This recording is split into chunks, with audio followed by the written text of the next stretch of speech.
TV. We're back. We're back, baby. Wow. You know what? I thought if you were to tell me 2 years ago Newcastle United would be playing in the UEFA Champions League, I would have said, I think you meant EFL Championship. Like the word champion, you're mixing it up in the first, little acronym EFL and UEFA. You're mixing it up, man. No, it's happening. It's a reality. Newcastle United have drawn tonight 0-0 with Leicester City in a game that I agree with Aaron Taylor here. I don't know how the hell we actually drew. I don't know how we drew with them. So many clearances off the line and whatnot. It was absolute madness. But you know what? We're through, man. We're through. We're gonna, we have obviously the guaranteed top four finish, and it just, I don't think it's actually really, I don't think it's actually really hit me yet. I don't think it's hit me yet. It's crazy.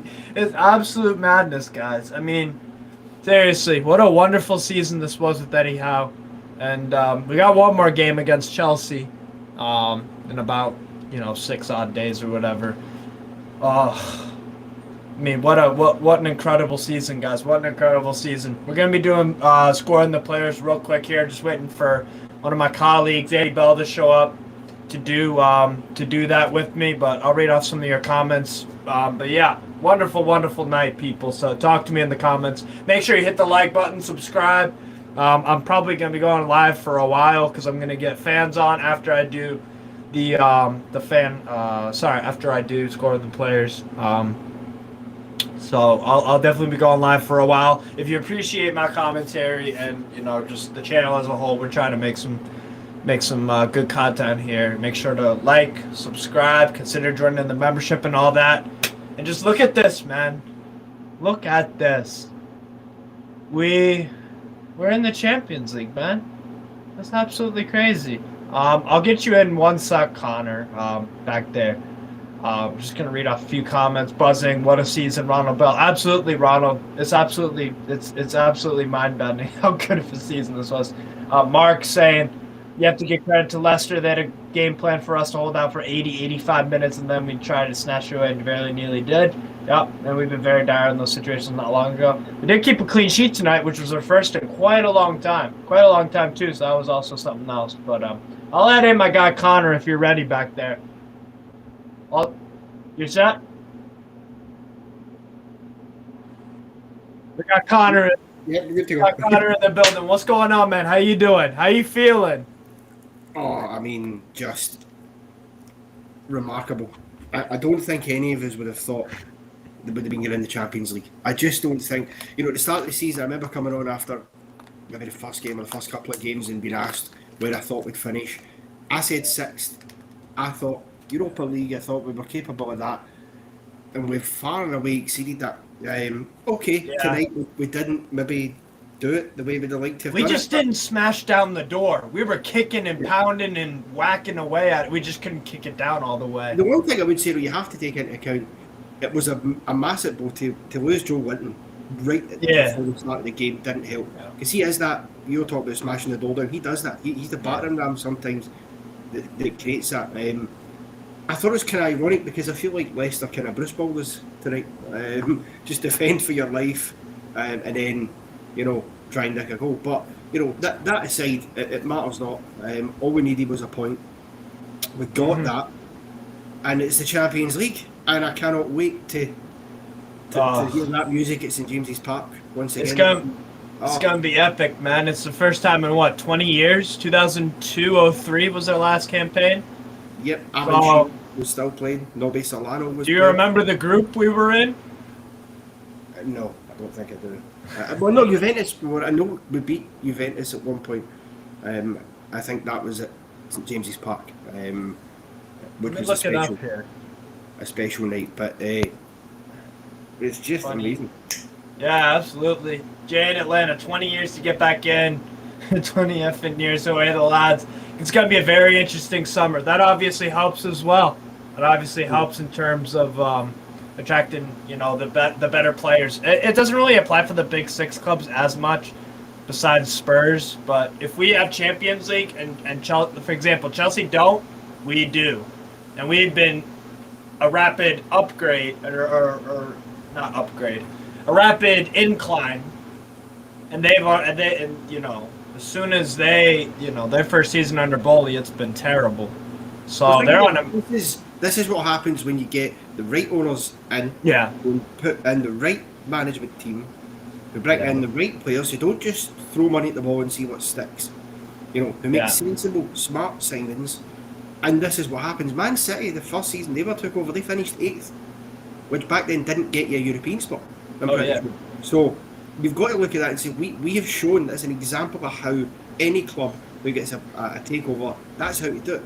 It's been perfect the way that they've done it.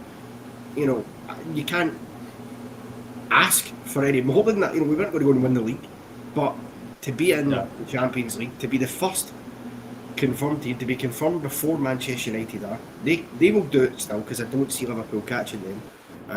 No. But I was just glad, because what we didn't want to do, even though I fancy us to beat Chelsea next week, you don't want to go into that game at Stamford Bridge needing something. Even though that they're terrible. Liverpool, I'm sure, will put 6 or 7 past Southampton, because Southampton are that poor. And if there's a world in which they can get their goal difference, they'll do that, Liverpool. So to get it over the line and done, and we can all sit back, enjoy next weekend, and then enjoy the summer. Obviously, we need more players in, because we need more depth. That all over Tuesday, Wednesday, Saturday, that's tough. So we need to keep up with that if we're going to keep motoring on again. Of course. We've had a cup final this season. We're in the Champions League. It's upwards and onwards here. Trophies, I think, are not far away. Yeah, not far away at all. For me, that's the objective for next season. Get a trophy. Because you know what I'm a bit scared of? I'm a bit scared of that. And it is a bit different because of our ownership status, and we assume that we're just going to progress. I don't want to be that team with potential that never fulfilled it. Mm. I could think of 3 right away. Well, one is possibly could become that. The first one was us in the 90s, right? We had a brilliant side, 98 FA Cup final, 99, 96, screwed up, bottled the league pretty much at, 12-point lead at Christmas? Yeah.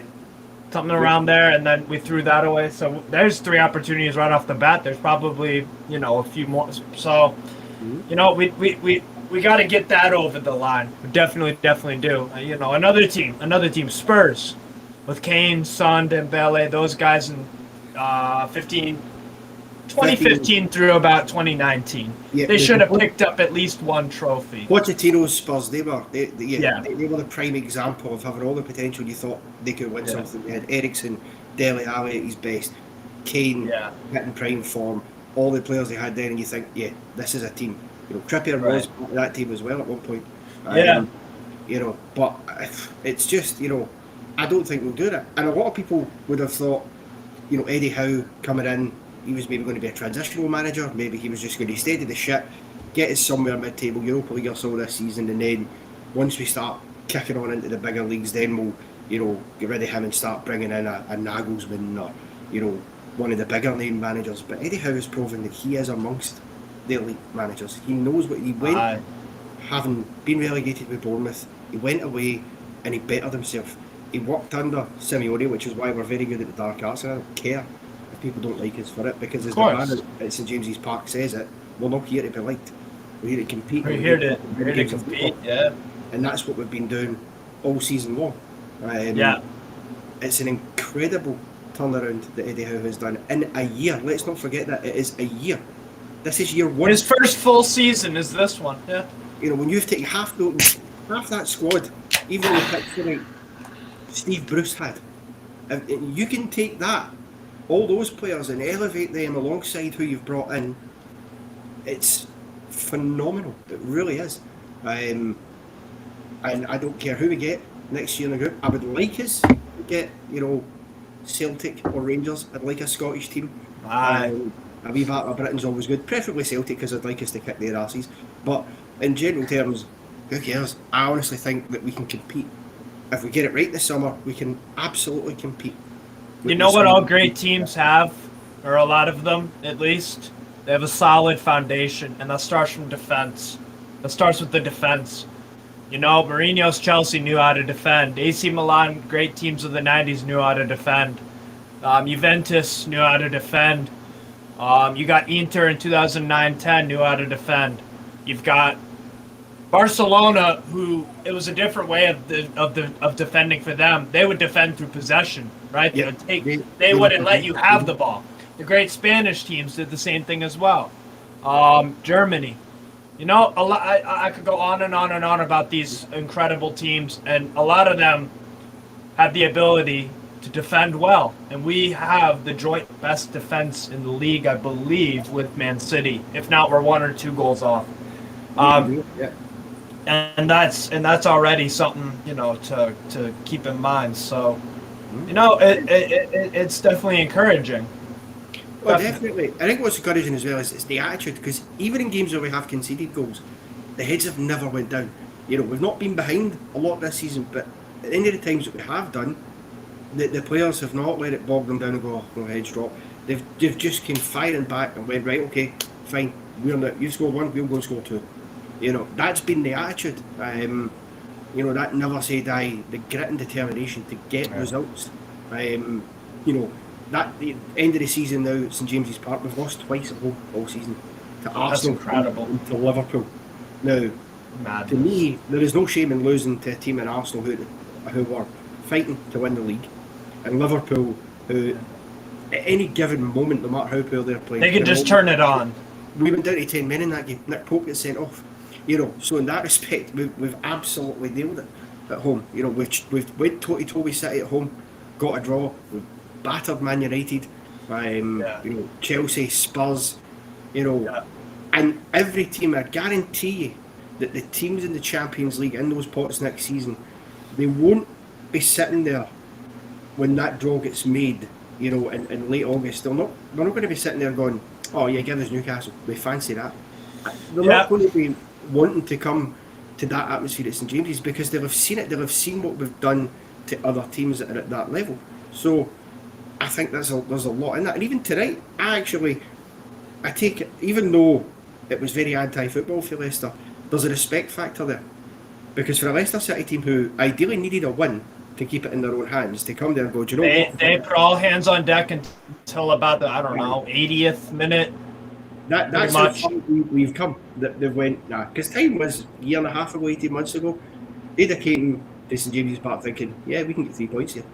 Absolutely, 3 points. Absolutely. Now, if we get a point, fuck it, we'll take it. It keeps us. This save from Nick Pope that John and a few others have referenced in the comments, that was their only shot, and their only shot on target. Yeah. And Pope showed up in the biggest of moments. That save. And that was a brilliant volley and a even more brilliant cross, arguably, from Maddison. But that's the thing about this team as well that gives me some confidence. Nick Pope did bugger all in that whole entire match up until about, what was that, 86, 87 sort of minute. And when we needed to show up, we did. Yeah, we did. Well, that's the save that clinched us the Champions League in the end. And the fact is, that happens, you know, and that's why I was sitting there. It's funny. The notification popped up on my phone for YouTube about this video coming up, you know, premiering in 30 minutes. And I looked at the title about joining in the celebrations of the Champions League. Right, here we go. When they got that chance, I'm going to change this title. But no, I mean, that's what you need. It doesn't matter. You could stand still and do nothing all game, still got to be on your toes. And Nick Pope is that keeper. He'll do that for you. And he enjoys making those saves. Listen, it's a good effort. It's the first shot they had, the only shot they had. But in football, you only need one shot for it to go in. And he produced, which is what he does constantly. Yeah. I don't get what anybody says. I get maybe with his feet he could be a bit better. Yeah. I think that's probably the only reason he's not England's number one right now, because for me, I think he is in terms of a shot stopper, as a keeper who will produce wonder saves, he is better than Pickford and Ramsdale when it comes to that. But it's just unreal. You sort of sit and pinch yourself going, did we really just qualifying for the Champions League. You know what? And this is where I get to be a bit braggadocious because I made a video on Newcastle Fans TV the day after we beat Spurs away. I said we're getting top 4, baby, because I smelled something brewing, and I looked around at who we're competing with for that, and I was like, "Am I really that intimidated by them? No. Am I really it was just they." You know, Manchester United, Liverpool, Chelsea. I knew Arsenal and City were going to get it, and I was like, okay, so it's going to take 2 teams to kick us out of this position that we've gotten ourselves in. Who's doing that? No one. No. And the thing is, I remember coming on, it was the Aston Villa post-match. We had lost that game 3-0, bit of a poor result. And we had 56 points or something at the time with the Spurs game coming the following week. And I said, with Andy on, I thought 70 points, that was the number to get to. That would be enough to get the Champions League. And I felt we could do it because 14 points is all we were going to need. And at that point, I thought, well, we're going to get 14 points. But, so in that respect, I've been wrong, right? It's bang on 70 and we've done it. But I think from the minute we hammered Spurs, I think that result against Villa, what it done was it gave those players just a little kick up the backside to go, right, no drop them off now. We need to kick on, forget this. Eddie Howe said at the time, ain't looking for positives in that game, looking for reaction. And he got it straight away. And every one of them, those players, to a man, stood up and were counted. It's a shame for some of them. I don't see being there next year. It's a video for another time, obviously. But that's how elite level sport works, man. It's there's room for sentiment if you've earned it. If you are worthy of being on this team and it's also sentimental, fantastic. If it isn't, then it isn't. I'm worried about winning, and I'm worried about winning trophies, and I'm worried about having a strong team, and whoever's performing, you could stay. And if if there are questions, and if then we can let you go. It is what it is, man. It is what it is. And but yeah, you're right. Obviously, if you want to be a little bit sentimental, I get that, man. But yeah, no, you've got to be ruthless. You've got to say to those players, listen, we thank you for what you've done, but ultimately you're not good enough. And that's what's going to happen. So I won't be surprised that next week, now that we're done and dusted, we may see a Jamal Lascelles get a game next week to send him off. I think tonight, if we had been 2 or 3 up with 5 minutes to go, then we might have seen that change for Eddie Howe because, let him get the send off at home. But as it was in the game, it was 0-0 and you just didn't want to take that chance. But we'll see that next week with those players. And they know who they are. But I'm sure, players like that can go to the Championship or whatever and do a good job. But it's about eliteness, it's about ruthless, it's about get those players in the door. Every player you have to sign has to be somebody that can come straight into the squad as a start. Yeah, absolutely. And thank you very much for the super chat. SAR, that might be Saudi Arabia. I really appreciate the super chat. Thank you so much. That money will be going straight to the channel into improving everything and financing the European tour that the Newcastle Fans TV gang's going on. So really well appreciate it. Well done, lads. Congrats. The fans of this great club deserve it. Absolutely. The club deserves it. The players deserve it. The manager. Everyone involved with Newcastle United. We've been a very good side this year. A very good side. And we've been one of the 4 best in England. We get to play UCL, baby.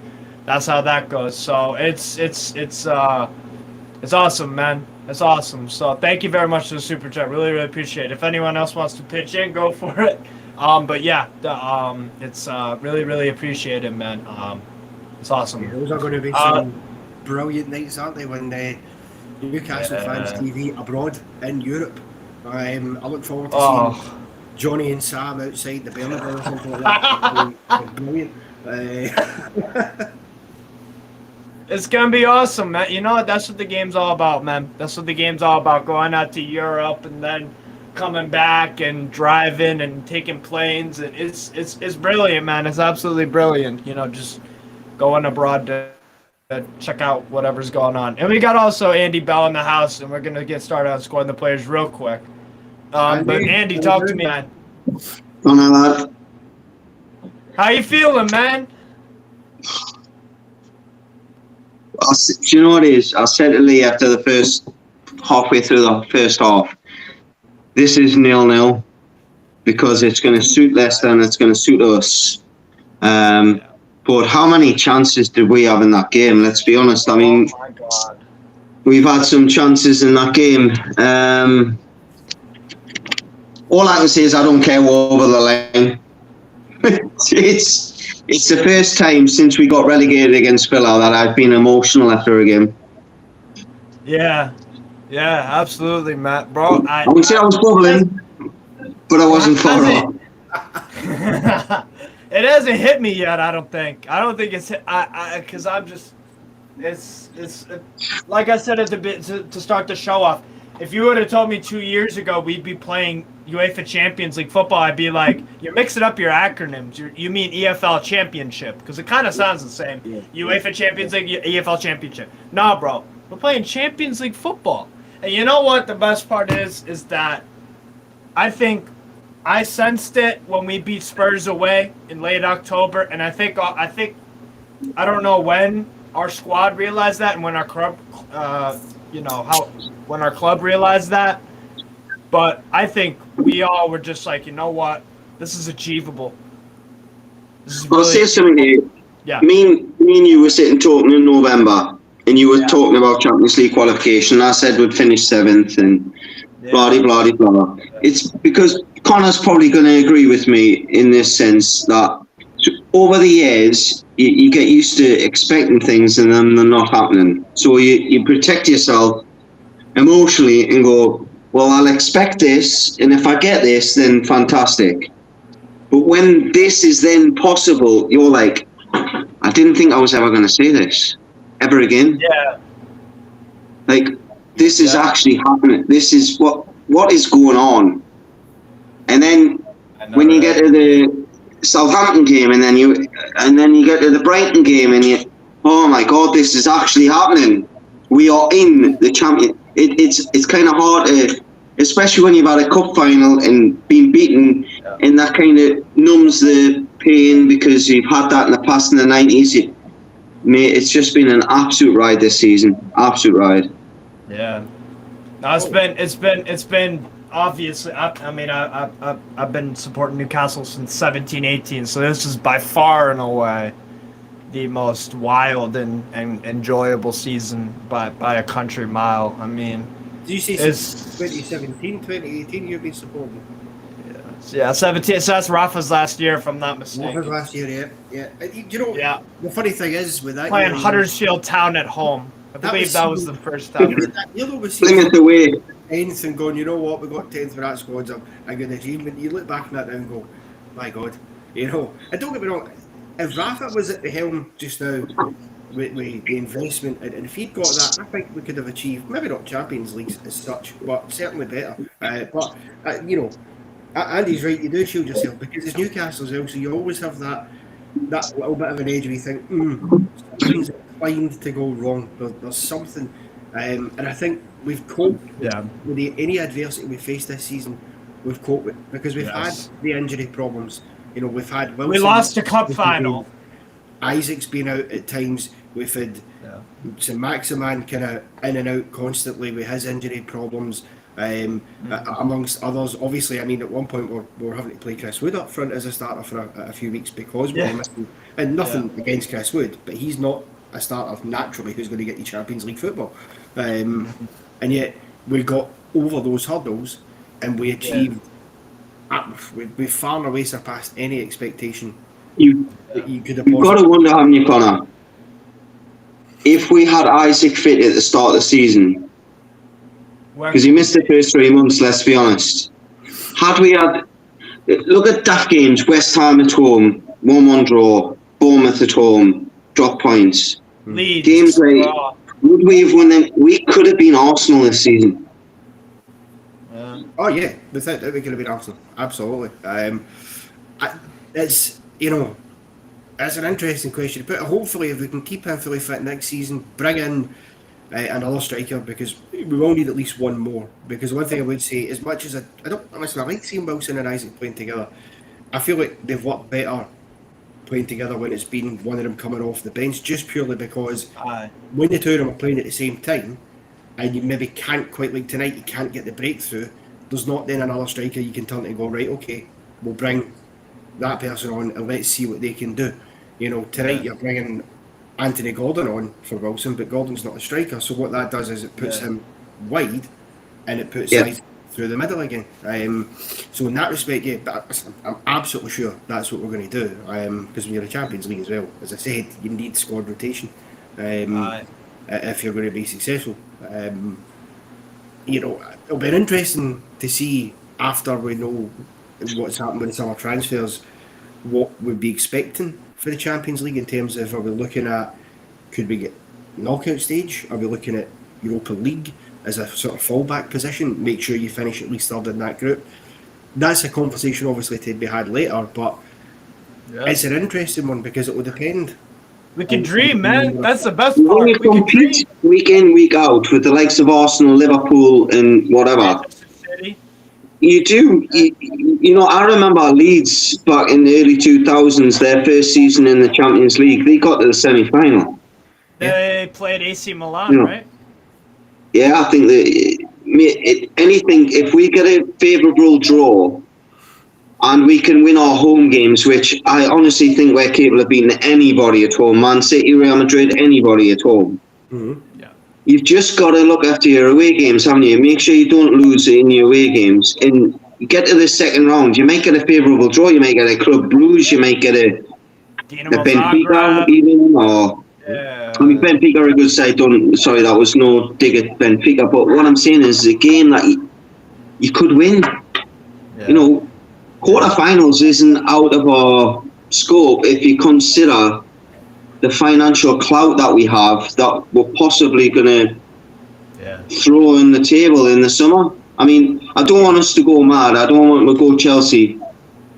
600 million. I don't even think we need to. I don't think we need to. We need to strengthen. We need to strengthen, but I don't think we need 600 million of that to get to where we want to. Yeah, we don't. Yeah.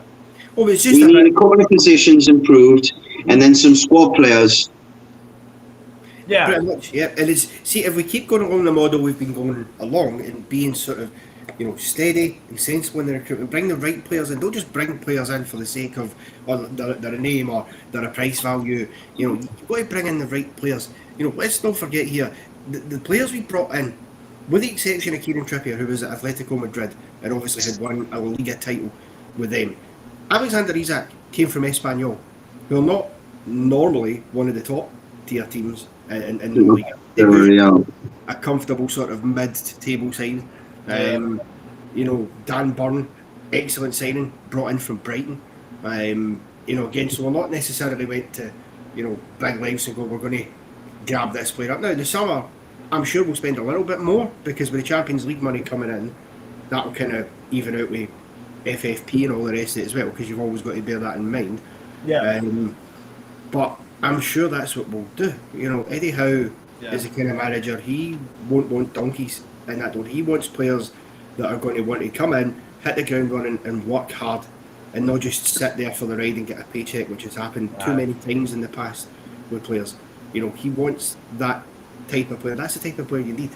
Because at some point, without getting ahead of ourselves, let's not kill ourselves on. Champions League football, great. But over the next, I'd say 3 to 5 years, you want to be mounting a serious challenge to win the league title as well. You know, which is a huge ask. But that's where the recruitment is in. We were talking that it was going to take 5 years to get this point. You know, let's be honest, everyone in the media and everything, you know, they're going to finish in the top half. Like they did the season before, but a little bit further up. Then they get Europa Conference League, then they might get Europa League, then we might get Champions League. We have just literally blitzed it and then went, no. Without, and let's be honest, without being reckless or ambitious, or ambitious I think is bad term, but reckless or silly in the transfer market by throwing what player we threw money at and it's not worked. Isaac's working, Bruno's working, Botman's working. We've got to trust in the process. The process is working as it stands. We are going to make mistakes. We're going to get a player probably in the summer that won't work. But as long as we bring the numbers in to help the squad, I've got full faith. I mean, Sean Longstaff, the difference in Bruno today, because Longstaff was on that side, is I know Bruno didn't have his best game, but his important moments were because Sean Longstaff was doing what he was doing. Yeah. But the thing with Bruno, dragging people away. Bruno hamstrung himself a bit by getting that silly booking. Yes. In the game. It was a nonsense that he didn't need to. I'm sure that Dean Smith and Leicester will be screaming, red card. It was never a red card. There was no force in it. He literally placed his on the player's leg. No. But it was stupid. He didn't need to do it in that area of the park, and I think that made. But he realized, because there was a moment, I think, when Ndidi carried the ball past the halfway line, and Bruno, I think he literally was like thinking about it, and he was like, "No, I can't." And he just. You have to go right. I need to be careful because every tackle needs to be perfect. But in saying that, though, he still contributed. He still had his moments in the ball. I do think, and I get why he was hesitant, because I would be. When that ball comes across for the corner, he's a bit too unsure whether to fully commit because the post's right there. So he's obviously he's half thinking, am I going to header the post here by putting this in? So he's kind of scuffed it. I thought he'd headed it against his hand when I first seen it. I thought he'd headed it against his hand, but it wasn't. Obviously, it was. Yeah. But listen, doesn't matter how you get there as long as you do. And I think it's interesting you talk about the media aspect. I mean, that we've been kind of almost brushed aside a lot by the media. Anytime we go, but they'll fall off. They'll get top for, they'll be this, they'll be that. I mean, the classic example is we spent most of the season sitting in third. We spent most of the time this season in third place. We had a drop off at one point where we just slid a little bit, went into fifth. That was the Carabao Cup final around that. Yeah, and Man United got up to third, and because they got third, almost immediately that day, all the media were going, "Oh, is the title race a three?" That's why whatever the media puts out there. It's actually the opposite. But you're just thinking, that time that we had been third all season, and that was never mentioned that it was a three-horse race. But that's because we are disrupting that natural order for them that says, well, it's got to be Man United, it's got to be City, it's got to be Arsenal or Liverpool. We're coming in and going, no, we're here and we are here to compete, and we ain't going anywhere. Mistakes will be made along the way, just like they've had bad seasons. We'll have bad seasons. Yeah. But to be frankly honest with you, if a bad season for us these days looks like finishing 7th or 8th, compared to where we've come from, I don't think you would have many worries about it. Yeah, I was a little bit worried though, Connor. I don't know if you remember, I don't know if it's my OCD or what, but a team that's been very highly critical for being in the top 4 position and then in the last week dropping out of it was Leicester. They've done it a couple of times, haven't they? They've been in the top 4 positions for like 90% of the season and then they drop off. And I just thought, oh God, tonight, I hope this curse of Leicester with the Champions League doesn't come to haunt us. You know what I mean? Right.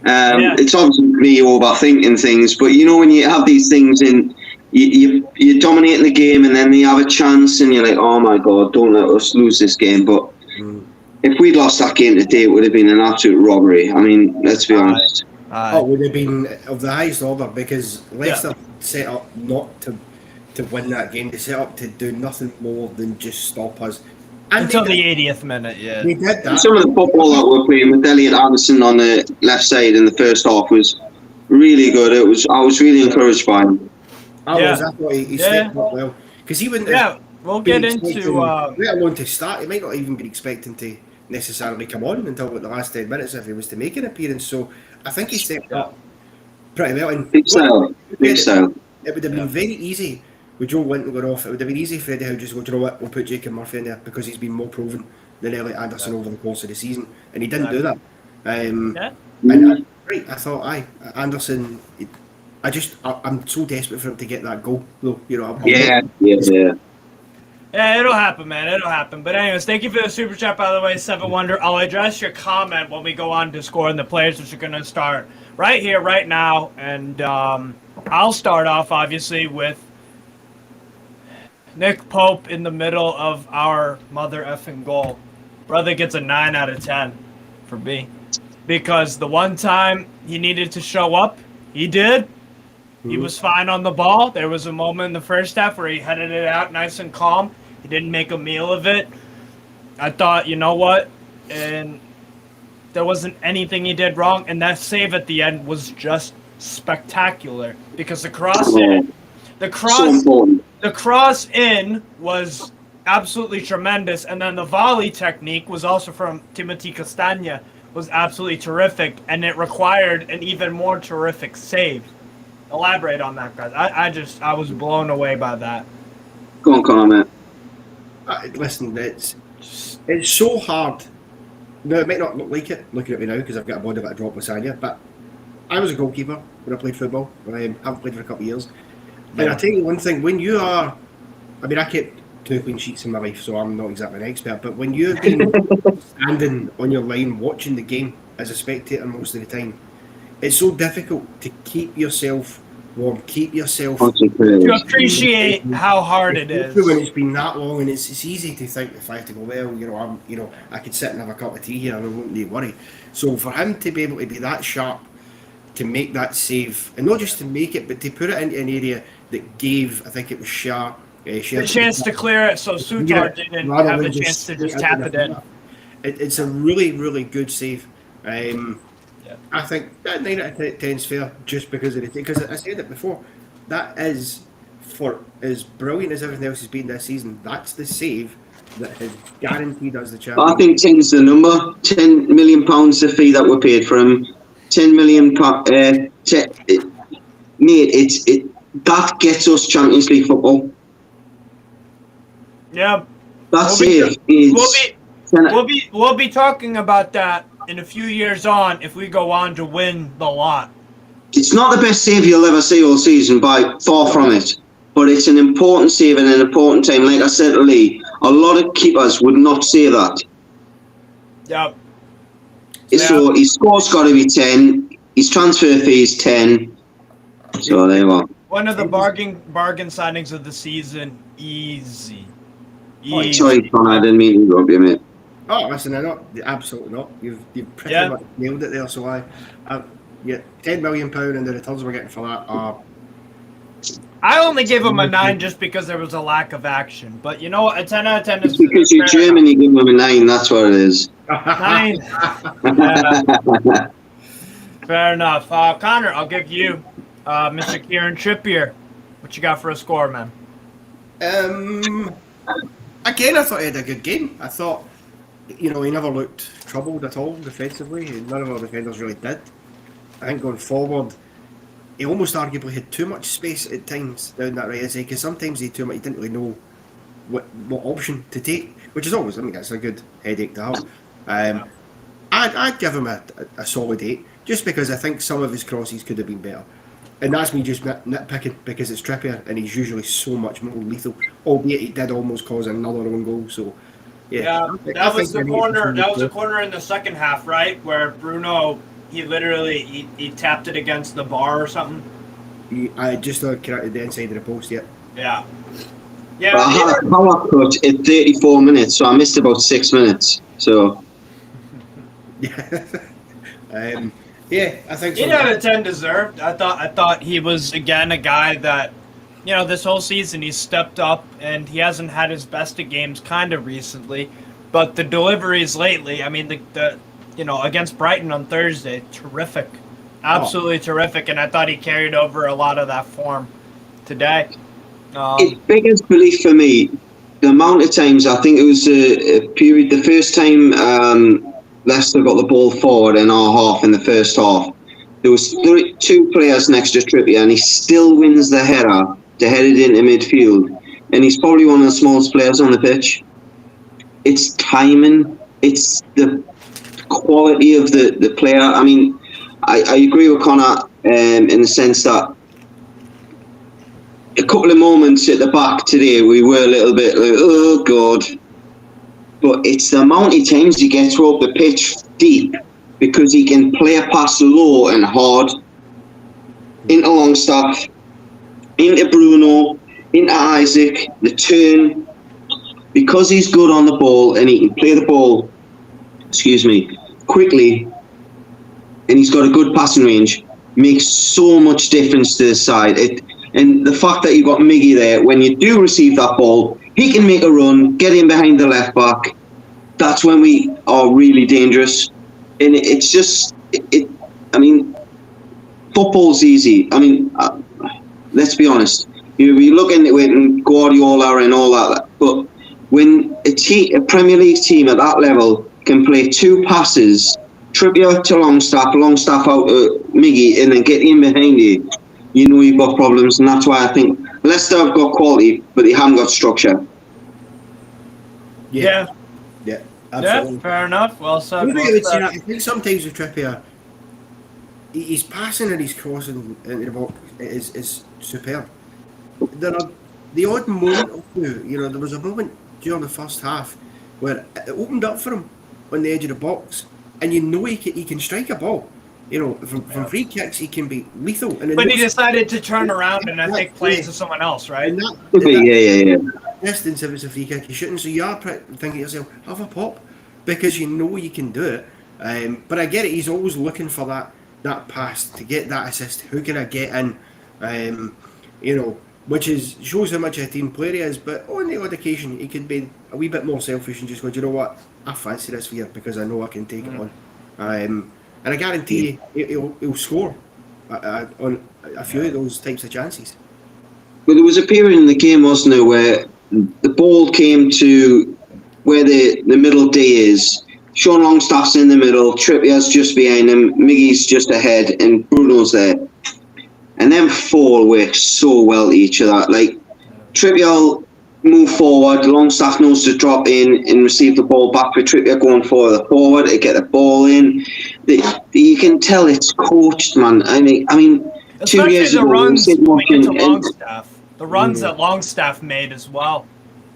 Exactly. The runs that guy makes off the ball, makes the passes possible to get the ball forward later on. Yeah. It's like a game of chess. It's like a game of chess. No, but you move this way, dude. You know what I'm saying? It's kind of that. Yeah. I know I get what you're saying, Steve. But what I'm trying to say is when we were under Steve Bruce, and this is not a knock Steve Bruce. I'm not a hater in any way. There's a plan. What they do it so often that it's not fluke. It's done on the training ground constantly. One drops in, one drops out, one moves out wide, one goes in the middle, the other one drops back. They know that they always meet each other a pass. They're working hard for each other. That's the difference. Even if they're not going to receive the ball, they're the ones working hard to make sure that their teammate can receive the ball. And it's Man City-esque in a sense. It's just not on that level. It's patterns of play. It's patterns of play, and it's something we've not seen for years. Yeah, exactly. Yeah, because Steve Bruce wasn't a coach. We have a coach. That's the big difference. It's as simple as that. So yeah. But yeah, Trippier, I would probably say like a 7, but 8, 7, whatever, same ballpark range. Anyways, moving on to Fabian Schär, the sexy Swiss center back. We're all not rating the players, or we're just all rating single players. I don't know what's going on. You're doing Fabian Schär. All right, cool. Well, what you got for a score, man? Talk to me about Fabian Schär. That was pretty good, man. 8. I'd go 7. I don't know about you. I don't think he got forward quite a bit. His expected goals this season is ridiculous for a centre half. I'm sure it's the best in the Premier League. I might be wrong, and I might be feeling that. I'm sorry, Stato. Maybe John Stones. Maybe John Stones. No. Maybe John Stones. Yeah. But I mean, he's playing in midfield though, isn't he? Yeah. For Man City. So I mean, Shaw's. The only thing I annoys me about Fabian Schär is every team that's a 50-50 is on his arse. Everything else, sign me up. I love the guy. I think he's so good on the ball. He's in probably the top 10 centre halves in the Premier League for on the ball ability, without a doubt. He's so His good. defensive positioning at times is brilliant. He might dive in at times, yes, okay, but and he might play the odd wayward pass. But if he's not in the best 10 centre halves in the Premier League, I must be watching a different game. I'm struggling. Yeah, I'm struggling to think of 10 better. So 9 better. Yeah, 11. I'd give him an 8, mate. 8? Okay. I think cool. Leicester actually gave her a little bit of problem in the last 10-15 minutes, and he dealt with a couple of things pretty well. So yeah.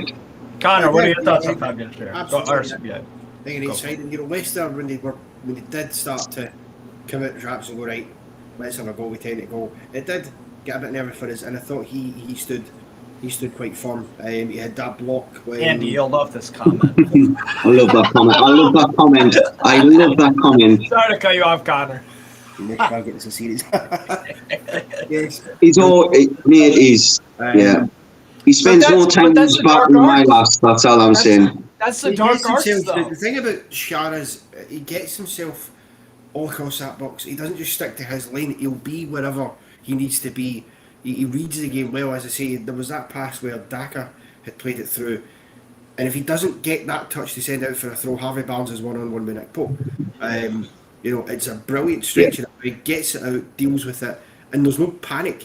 You're watching at home. You're going on. The stadium is a bit nervous because they've pushed it, but there's no panic, and the players, they're quite happy to just go right, just be calm. Admittedly, he did have that slight loose pass where Trippier had to take a booking to stop the attack. Yes, I should have mentioned that. Sorry. That's why I said you can forgive that, because with Fabian Schär, that doesn't happen very often. We also set up Elliot Anderson for the curling shot, and he had a massive run on the right hand side. Mate, for a centre half, I think he's one of the best attacking centre halves in the league. I really do. Where do you improve on? I think he's a problem, mate. I think Fabian Schär's a problem, because how do you improve on him? You don't. Your ceiling. I like looking at it, floor and ceiling. The floor is where you perform. Tarkowski, you can't say Tarkowski. You're going to get a good defensive player, but you're not going to be able to get nowhere in this galaxy. Exactly. Nowhere near the galaxy on the ball. Exactly. You get an Ake, maybe you got to get Ake, someone like that, and you got to spend silly money. So keep Fabian Schär, give him a good contract, and keep him. Yeah. And you know what? Ake worked with Eddie Howe too, so he really does fit how we want to play. Really fits so well, so well, man. He spotted him as well. People don't forget that he actually spotted him from Chelsea for 20 million quid. Aye, that's right. Yep. No, yeah, spot on. I thought, about 7 or 8. That would be mine. Definitely. And then I've got again another guy. One of these signings of the season for the Premier League this year. It's Sven Botman. It's an 8. It's an 8, man. I mean, this guy he showed up when he had to. I thought another solid display, man. He has that calm, composed presence. What impresses me about him, Steve, sorry to interrupt you, mate, is Vardy took him wide, and he was going to run him down the line, and he was expecting Botman to challenge him, dive in and knock the ball past him, and he just absolutely Van Dijk'd him and just went, get off the ball, that's mine. I'm telling you now, he's going to go down in history for Newcastle United as one of the best centre-halves ever. Because Woodgate was good. Connor can remember Woodgate. Woodgate was probably a little bit quicker than Botman. Yeah. And Woodgate's game was based on reading the game, but he had the pace, and I think Botman's probably better than Woodgate. That still needs to be proved yet. But I honestly do. 35 million for him. When Fofana's going for 80 million, that is a snip. Oh yeah, no, we got ourselves a serious player. We got ourselves a serious player. I wonder if it's part of anyhow. Serious, yeah, we have. Coaching with the defenders, particularly the centre backs like Botman, that I wonder if when we're coming to play an opponent, he'll have them look at what those opponents' styles of play are. Because that Jamie Vardy thing, that's a classic Jamie Vardy move. He does that to any team, any of the big defenders that he knows they get pace on. He'll encourage them. Come and try. Oh, where Botman cut to the right. Yeah, when Vardy was just trying to flip the ball away from. Yeah, brilliant. Eddie Howe saying to Botman and the defenders, listen, this is the type of player you're up against. Just have a look at a couple of these tapes. Yeah. He's going to do that when they're on the break. Stay on your feet. Have the intelligence to know that, and they do. It's that football intellect to know that, because it's so easy to dive in. It can be reckless. Sometimes you can have that panic, that rush up and go, oh fuck, he's getting by me, I need to go in. He doesn't do that. He's easily in the Premier League team of the season for me, Sven Botman. Oh, he should be. It's a criminal, mate. I totally agree with you there. It's a joke that he's not in that, because for me, him and Trippier steady that back line. I mean, I know Burns very vocal and whatnot, but I mean, you could even argue Burn gets further forward than Botman, and you could argue Botman's better on the ball than Burn. Yeah. So if we get a left back that can get up and down, there's going to be times when Botman steps out and the left back tucks in a little bit, because Botman's got the potential to put 30-yard passes to the diagonal and whatnot. We've seen it so many times this season. The evolution of this side is for me remarkable, man. Potentially, and considering it's been 12 months since, 18 months since we thought we were going to get relegated. Oh, it's unreal. I mean, you think about it's the step up, of quality, is that without being disrespectful to those players, because some of them had been good servants for us, but the difference between having a Sven Botman there and a Paul Dummett, for example, which we used to have. Against Paul Dummett, he done a reasonably decent job at times, but the difference in quality and the intelligence just to know and spot those things. Yes, listen, everybody knows he has had a mistake or two in him. Sven Botman, he kind of against, I think it was Forest when he's 22 though, isn't he? I mean, but again, for a 22-year-old, as you say, just on that point, he's 22. He's had those mistakes, but in the games where he had them, the Forest one was probably his worst one. He didn't let it affect him and let him, like you said, drop for the whole game. He was able to partly, for Trippier and that, just forget it. I think he's the future captain. I really do. I think he's the future captain of Newcastle. Yeah. Oh yeah, absolutely. Yeah, well said. Steve, I'm just so mad watching that shite for 90 minutes. Can you give high marks at dog shit? They're much better against Arsenal. I don't think that. I thought we were better tonight. I mean, we kept a clean sheet tonight. And I think we played better against Arsenal. I think if we played as well against Leicester as we did against Arsenal, but different game. Leicester with deep, man. Did you see the average positions of the Leicester players in the first half? It was literally boxed in. They were boxed in. Yeah, they were parked in buses. And can we also just add, at the end of the day, what is with Harvey Barnes and Vardy not starting? Yeah, Maddison not starting. Maddison came on at half time and did that was weird until the last 5 minutes, just like the rest of the Leicester players. Absolutely hee-haw Barney McGraw, as they would say up here. And for me, yes, we should have won that game, right? Nobody can dispute the fact we had many chances, didn't take them, hit the post twice, plenty of other opportunities we should have taken. But the important thing was making sure, if we weren't going to score, just make sure you get the point, and that way it's job done. However, and everybody still goes home happy, and that's what happens. Do you know, weirdly, at the end of the day, Leicester will be happy because they got a point. Albeit it's a weird one for them to be happy about, because it means it's not in their hands. If Everton win, they're finished. But that, to me, I think it was a bad performance. I think if we had scored, that'd have been a great performance. It's just that we couldn't get the goal. But that's sometimes. No, I'm frustrated we drew too, but we got what we need to get over the line. No, but that's a good thing, because when it's come to cup finals this season or something, we just need a result. We haven't gotten it. I've always said this: when pressure's on, results become a lot harder. And when you've got players like Madison, Samari, whatever, you can hate it, and it nearly happened. Poor part to dig out. Let's be honest.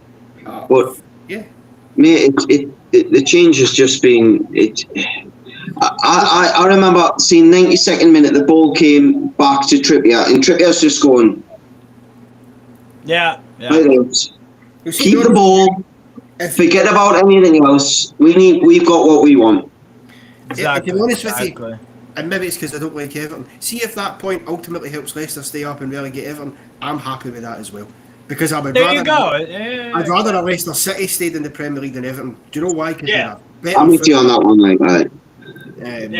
Connor, I'll give you Dan Burn next, by the way. Dan Burn. Well, he was all over the place tonight, man. That was the most centre midfield, striking it from 30 yards. Right, he was everywhere, and not in a bad way. He was so comfortable tonight. And he was actually pinging balls 30 yards out to the right as well. Yeah, that's true. Yeah, which doesn't always pay off for Burn. And we didn't get exposed. We didn't. No, he didn't. It not once did anything come from that right hand side besides the Madison cross, which isn't his part. You know what I'm saying? I don't know. What would you give him? He played one bad one in Trippier, raised his hands. I'm not sure if that was Burn or not. And he went like, you know, what you doing? But yeah, I think that was. No, I thought Burn done well. I think it was an interesting battle, and I was actually, I must say, to give a bit of credit to Harry Suter and the Leicester team, I was always interested with him being back starting for Leicester today. I knew when it came to set pieces that clearly they were going to have Suter marking Burn because he's their biggest player, and Burn's probably ours amongst other big players we've got. So I was always going to be interested to see how that battle played out. Now, Harry Suter, in terms of defensively, certainly Burn wasn't able to get on the end of a lot in their box, but what he done, which is his job as a defender, to be fair, he was very comfortable every time he got the ball. He was in the right areas. Leicester were pinging balls up in hope to try and get Vardy on it, or Iheanacho, or Ndidi, or whoever else. And Burn was there dealing with that, as was the rest of them, doing his job. He got forward runs at times. He was across the whole park. There wasn't an area of grass he didn't cover at some point in that game. And I just think, I think he's an easy 8 out of 10 just for that, because he never put a foot wrong. Yeah. Fair enough. And you know what? I know, Steve, you ain't going to be happy in the comments, but to be fair, our backline kept a clean sheet, and we have been struggling lately with keeping clean sheet. Can we just also, what Connor's just said there as well, every single time, when you said he was all over the place, Steve, the amount of times that the ball went into the box and Dan Burn went into the middle of the pitch, so when the ball was headed out, he would just recycle. He would recycle possession. Exactly. He was recycling the ball so often. And that's what not only just recycling the ball off his head, he was dragging it down, he was playing it out wide, it's because he's such a physical presence. Yeah, and that's what Joe Ellington usually does, by the way, because he'll sit back. Yeah, exactly. But I guess the difference is that Joe Ellington will also tackle guys, shove a guy off just to get it back. But you're right. Dan will drag them back, and Joe Ellington will smash them out. This also has to be said too. Credit to Dean Smith. His tactics nearly won them. Yeah, they gave us a tough game, and you know what? We showed up when it mattered. So yeah, it's a good point. Dean Smith got a valuable point today out of us. I think Leicester, in a sense, you could argue that we could have won that game 2-3-0, but you could argue Leicester deserved to get a point. Could have got a smash and grab 1-0. Exactly. If it wasn't for hope. And it's got to be a worrying sign to Leicester, considering they didn't have two of the best players starting the game. Yeah, that was odd. That was the only thing from Dean Smith, though. I was like, what do you... But you know what? Their midfield, I thought, tonight, they had to do a lot of running. A lot. Ndidi in particular. Samari's capable of it. Yeah. Well, they had to do it because they needed it set up. But I think... I still would have been starting Madison. I don't know why he didn't do it, because he ended up going on anyway for... Yeah, we've got that theory, haven't we, that he's signing for us and they didn't want him playing for us today. Yeah, which is why, could you imagine if he had scored a goal tonight and ended up. We could have. We welcome it St James's after that. I remember a few years ago, it was Lazio Inter. I think it was about 2017. And Stefan de Vrij, when he was at Lazio, he agreed to join Inter before the season ended. And we were battling with the Inter for the Champions League spot in Serie A. And he actually he committed a penalty against Inter, and Inter went on to win it. I think Icardi scored. And then he got Champions League for and he got Champions League with Inter when he left. So I don't hold it against him because he was, No, I don't blame the manager. But it was just one of strange those situations. Just the both that it was Harvey Barnes, and Madison. Aye. Find that one strange. I mean, I think we are probably set on signing Madison.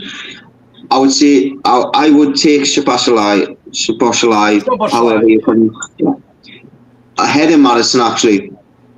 I think Szoboszlai is a bit more dynamic, unpredictable, and I think he's got a better shot. But I do like Madison a lot. For me, what people will say? People will say that Madison is Premier League proven. That is fine.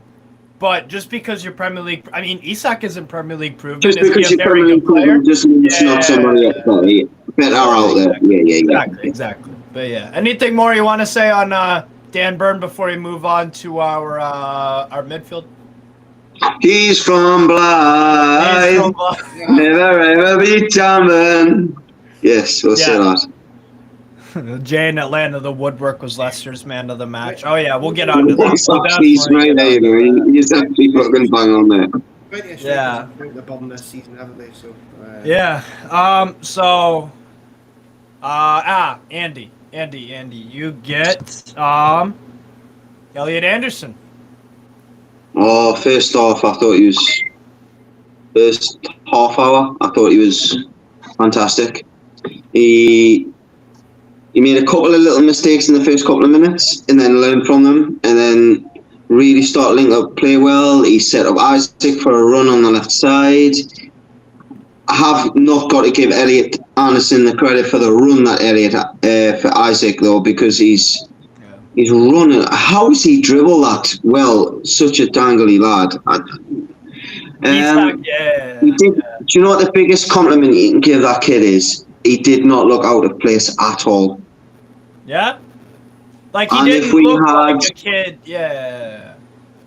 And if we had a different player in the field to... He reminds me... I'm not going to say he's Phil Foden. I'm not. But he plays like him.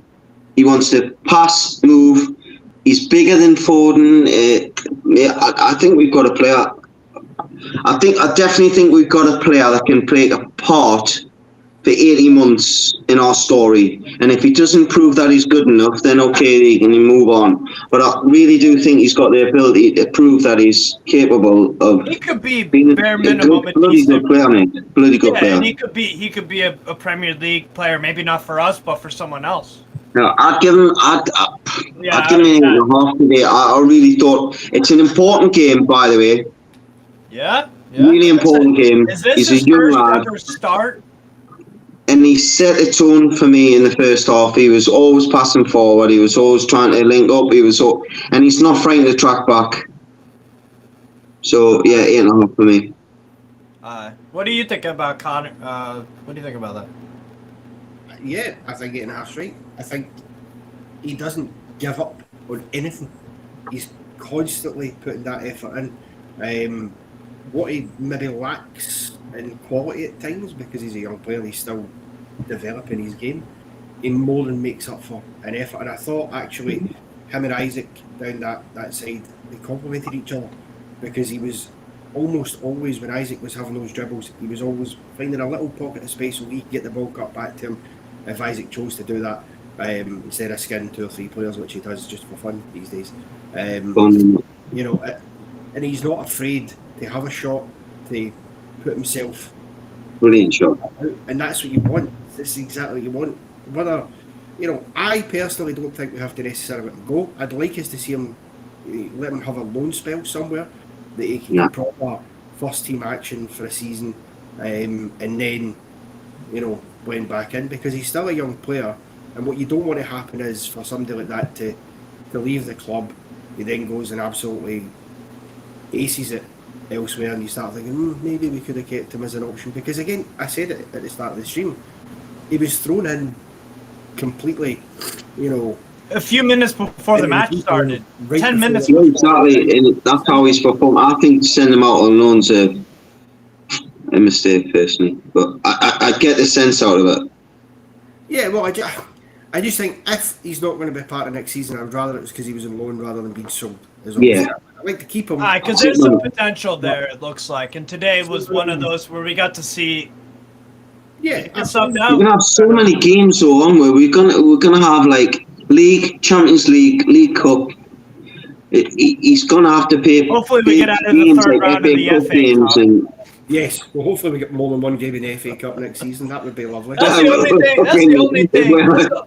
That's the only legitimate complaint I have about Eddie Howe. Like, brother, can you just get past one of these League One teams, please? Listen, see, in fairness, what you have to say about, I mean, we went to Hillsborough with a B team. We slightly underestimated the fact they were in pretty good form. We completely underestimated them. And it cost us. And to be fair, if Chris Wood could have finished his dinner, would they get back into that game, because he missed Consider. Yeah. But anyway, who cares? Yeah. anything more to say? Anything more to say about Elliot, or do you want to move on to Mr. Longstaff? Yeah, absolutely. All right, Who's cool. got Longstaff? I do, because you did Elliot. Cool, I'm just wondering. That's all. Huh? I was just wondering. That's all. I was just wondering who had Longstaff. Fair enough. Tonight from Longstaff, I thought he was good. Definitely, for me, 7 out of 10. 7 out of 10, man. I thought the runs that he made, I think he should be scoring the one. That's the one thing I'm going to mark him down for. Was that in the I get that one. I believe it was in the first half. He made that, or was it second half? We were shooting. No, it was second half. It was second half because we were shooting this Gallagher. Yep. So that's second half. For me, he should be scoring that. But the run he made was incredible.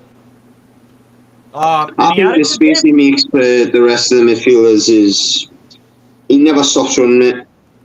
Yeah. He's never 2 miles an hour. He always He's makes always himself 8 miles an available. hour. He always makes himself available, whether that's a position, whether that's passing, whether that's to just pick up a marker and that, freeing space up. Yeah. I'd like to know if there's a stat for average movement over a per Now minute you sound like a real stat nerd. because Longstaff never stops. I mean, sometimes he follows the ball like a headless chicken at times, and then he'll come out of the ball. But the one thing that I always like about him when he comes out of the ball is he's positive. Out wide, he's able to play a 40-yard pass, a 50-yard pass, a 20-yard pass, an 8-yard pass. And yes, he's clumsy at times when he's getting closed down. I think that's the problem that we see in Longstaff. He hasn't got that Bruno-esque thing where he can just use his body and steal somebody off. But he's going to be working with these guys for years. Keep him at the club, let him work up Bruno, and if he can work out how to shield players like Joe Linton and Bruno does, we've got to. I'm not going to say he's going to be a Michael Carrick, but he's very similar to Michael Carrick. I would agree. I think he can be a bit clumsy. It's like Paris here because he kind of got in Alexander Isak's way. That ball was played across the box, and because he just wants to run and go into everything, he didn't quite recognise that ball was for Isak all day long, and he got in the way, and it ended up sort of, a bit of a mess, and Leicester clear the lines. Whereas if he doesn't, Isak's probably having a touch, turning, having a shot. Whether he scores or not, I'm not saying that, but I do think in that respect, he just sometimes has to recognise that little bit at that time. That wasn't a ball he really should have been going for because it was for Alexander Isak all day. Yeah, that's something I'm sure he'll continue to improve on because he is improving all the time. Is Sean Longstaff again? He's somebody who, depending who we bring in, might not be a starter next season, but will be an important. No, I agree. Yeah. For the amount of games we'll have to play, and you can't say you're weakening your squad if he's coming in for a cup game as opposed to whoever else might start. that's the positives there for him. So yeah, I think as long as he kind of is a bit more. If a Milinkovic Savic comes in or something like that, then Longstaff's not starting every week. But I do still think he's going to be high up the pecking order. How do you do? Mm-hmm. Yeah, and we'll see. And you know what? This is the test for next year in a Champions League game against whoever. Are you at this level? Are you at this level? Mm-hmm. You know, that'll be the ultimate test, and it's not just that. It's not just can you play against Inter, Paris Saint-Germain, Marseille, Real Madrid, Real Sociedad, any of these. Yeah. It's gonna be can you do that, and then can you play 75 minutes on the weekend away to Leicester or whoever? You know what I'm saying? It's gonna be that. Go to Croatia and be in such a hostile environment, or Turkey and deal with it. I mean, mate, I've been with. I was in Turkey. My honeymoon, and we went to a game. The fans are there. They are crazy. Yeah. We're mad, but they're fucking. Excuse me, French. They are mental, like, and they are well capable of making you feel intimidated, and I don't think that'll bother Sean Longstaff. I think the technical side of the game will bother Longstaff. When it's close, I don't think he'd be able to play for Man City, put it that way. Well, yeah. The way they play. And I don't mean say because that's Man City, I just mean the way they play. They're able to take the ball with two players on them, where sometimes Longstaff will take a ball and a player's closing them, and every time Algan, let it go, you got a man on. He'll draw a foul sometimes, and sometimes he'll release it and he'll get a foul. But I just think he's got to improve on his body shape, sometimes receiving the ball. If the player's closing you down so quickly, you can avoid that by just making a slight movement to your left, like a Bernardo Silva does or a Foden does, but we're talking about some of the best players on the fucking planet, let's be honest. Yeah, absolutely, man, absolutely. I'm being unfair there, comparing him to them, but everything else he does, I think he's spot on. He can strike a ball, we know that. Yeah. He can pass a ball, he can defend, he runs. And I want Geordie in our team. Yeah. And I just don't want Dan Burnian either. And I think Sean Longstaff's probably the only one that's got the longest longevity in this side, because ultimately I think Dan Burn will go to centre half back up at some point. Yeah. We will get a left back in, as much as that hurts me because he's from my hometown, but I think Sean Longstaff's ahead of Dan Burn, so yeah, we'll see. It all depends about, in the summer. So, but yeah. Cool. Connor, go for Bruno Guimaraes. It's a hard one today, I think. I mean, I didn't think it was his best game. He was all right. No, I think the fact is he made that mistake, as I said earlier, got himself booked far too early in the game. I thought it restrained. I thought and then after ends that, up putting himself in a situation where he can't be as aggressive as he'd like to be, because he knows that the next, missed time tackle he makes, whatever, he could be off, and then you're into difficult territory because then you're playing with 10 men. So I think in that aspect, he was a little bit reckless. But on that basis, I'd give him a 6.5. I don't think he's quite at a 7, just because it wasn't one of his best games. The effort was there. He was still trying. He was still putting himself through those areas. Love that ambition, Colton. I got the same idea as you, man. Let's go win the Premier League. Why not, man? Let's do it. Let's aim high. You know what I'm saying? City are Oh, yeah. They are. But, what are we going to do? Shut up shop because City are brilliant? Nah, man. Let's go challenge. But one of the things we'll need to do next year, if we're going to do that, is we'll need to have less draws, because we're in... Of course. I don't think anybody has had more draws than us, apart from, I think, Everton this season, which tells you if we turn one or two more of those results into wins, you're competing. So that's something we have to do less of. Yeah. You know, I drove fine today because it got us what we needed. What was your score for Bruno? Real quick, sorry. 6.5. 6.5. Okay. Yeah, I thought after the booking it kind of restrained him a little bit. I appreciate that he was trying to be careful, but it kind of just took something away from him. Can you see me? Yeah. Am I frozen?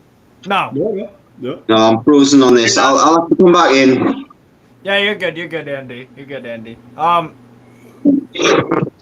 But yeah, I thought there were some good moments from Bruno. Definitely some good moments from him. See, can he kick me out there because I don't know how to leave this new. Thank you, mate. Yeah, no problem. Let's talk about this real quick while Andy sorts his stuff out. We were lucky the ref did not send Bruno off. Now, here's the thing. A different ref, I think, says that's a red. And you can see why. I think you can see why. Well, it comes down to force. So when VR looked at that, and they did look at it, that's what they will have judged it on. Because reckless, which is what it was, if it's reckless, that is a booking. Reckless is a booking. It's if it's excessive force, as well as being reckless, if you're endangering your opponent's safety, then you're talking red card. There wasn't a lot of force in it. He almost kind of placed his boot on, I think it was Ndidi, I think it was on his leg. Now, it was high. It was stupid. I think if he's in with any more, even a slight bit more pace with a tackle, then I think he could have went off. But I do think that he was saved just because of that, because it wasn't quite at the standard of reckless. Don't get me wrong, had he been sent off, You could understand it. Yeah, you could have understood why he was sent off. You know, and the case against it would have been slimmer. But again, as I say, it was an unnecessary risk he took because it was a nothing area at the park, and there was 3 other Newcastle players around him as well. So you didn't need to do it. He just kind of went a little bit rash into it, but he was just lucky there was no real force. And that's all that saved him. Because to be fair, let's be honest, we've seen worse tackles this season not given red cards. Of course. But we've also seen, you know what the crazy thing is, we've seen less get punished. We have. That's the inconsistency. And that's the thing that scared me when I saw it. I was like, you know what? Well, listen, next season, it depends whether they go with a consistency. I mean, Howard Webb last week was doing the media rounds. He was on Monday Night Football. He was in Talk Shite. And he was talking about that sort of aspect. So he's obviously looking to bring that, the levels of consistency in, because you're right. You see some things, you go, how is that? Just lip service. He's not actually looking to change it. I think, was it Oliver Skip had his head bust open by a high boot from Jota. Yeah, from Jota. The Liverpool Spurs 4-3. That's a stonewall red card. Every day, of course. Sundays, he does it off, and what happens typically? He scores the winning goal ultimately for Liverpool. So, if we're going in that context, you just don't know what's going to be a red card anymore. Yeah. Because I don't know how a VR can look at what Jota did and think that's not a red. At least today with Bruno, there's some mitigation because he didn't force, but it's stupid. I would just always say to any players, as best you can, try not to take the chance, because these referees, you just don't know what they're going to do on any given day. Today, you could argue he got away with one. I think it was just a yellow card. I don't know. Andy, what would you? Yeah. Andy, would you agree with this statement that this is fair? I think that's a fair statement. Anyone that thinks that's a red card, I'm saying it's lucky because of the refs' inconsistencies just across the season. No, but I get up, but the VAR shows that his body weight doesn't go towards his leg. His leg's out. We've seen and it touches his leg, but he's falling backwards as he touches his leg. His weight never goes into his leg. There's no weight behind it. There's no malicious behind it. I agree with the yellow card. I think the tackle is just a visual problem. I think that tackle, if you watch it in slow-mo, just looks horrible. But when you actually slow it down properly, you can see that he's pulling his leg away as soon as it touches his thigh. Which is kind of physically impossible to do while you're in midair, by the way. I can understand why a ref would give a red card and then it get overturned, though. I can definitely understand why a ref would give a red card and then get it overturned. And if it was a red card, it should be overturned as well. Yeah, absolutely. Yeah. I think this explanation does a good job. I think Bruno tried to clear the ball on the half volley. Momentum carried his foot high, but he's missed the ball by a split second, and he's followed through and touched his thigh. But his body, if you watch all his body weight, it's on his left leg. His right leg's trailing out. Come on. I mean, if you send off someone for that, what we're going to do? We're going to be playing fucking volleyball. Fair enough. It's a contact sport. Things happen on a pitch, and it's a clear example of why never ever trust this level. Because I guarantee you on Twitter, Leicester City Twitter page. Oh, there'll be Leicester fans. Yeah.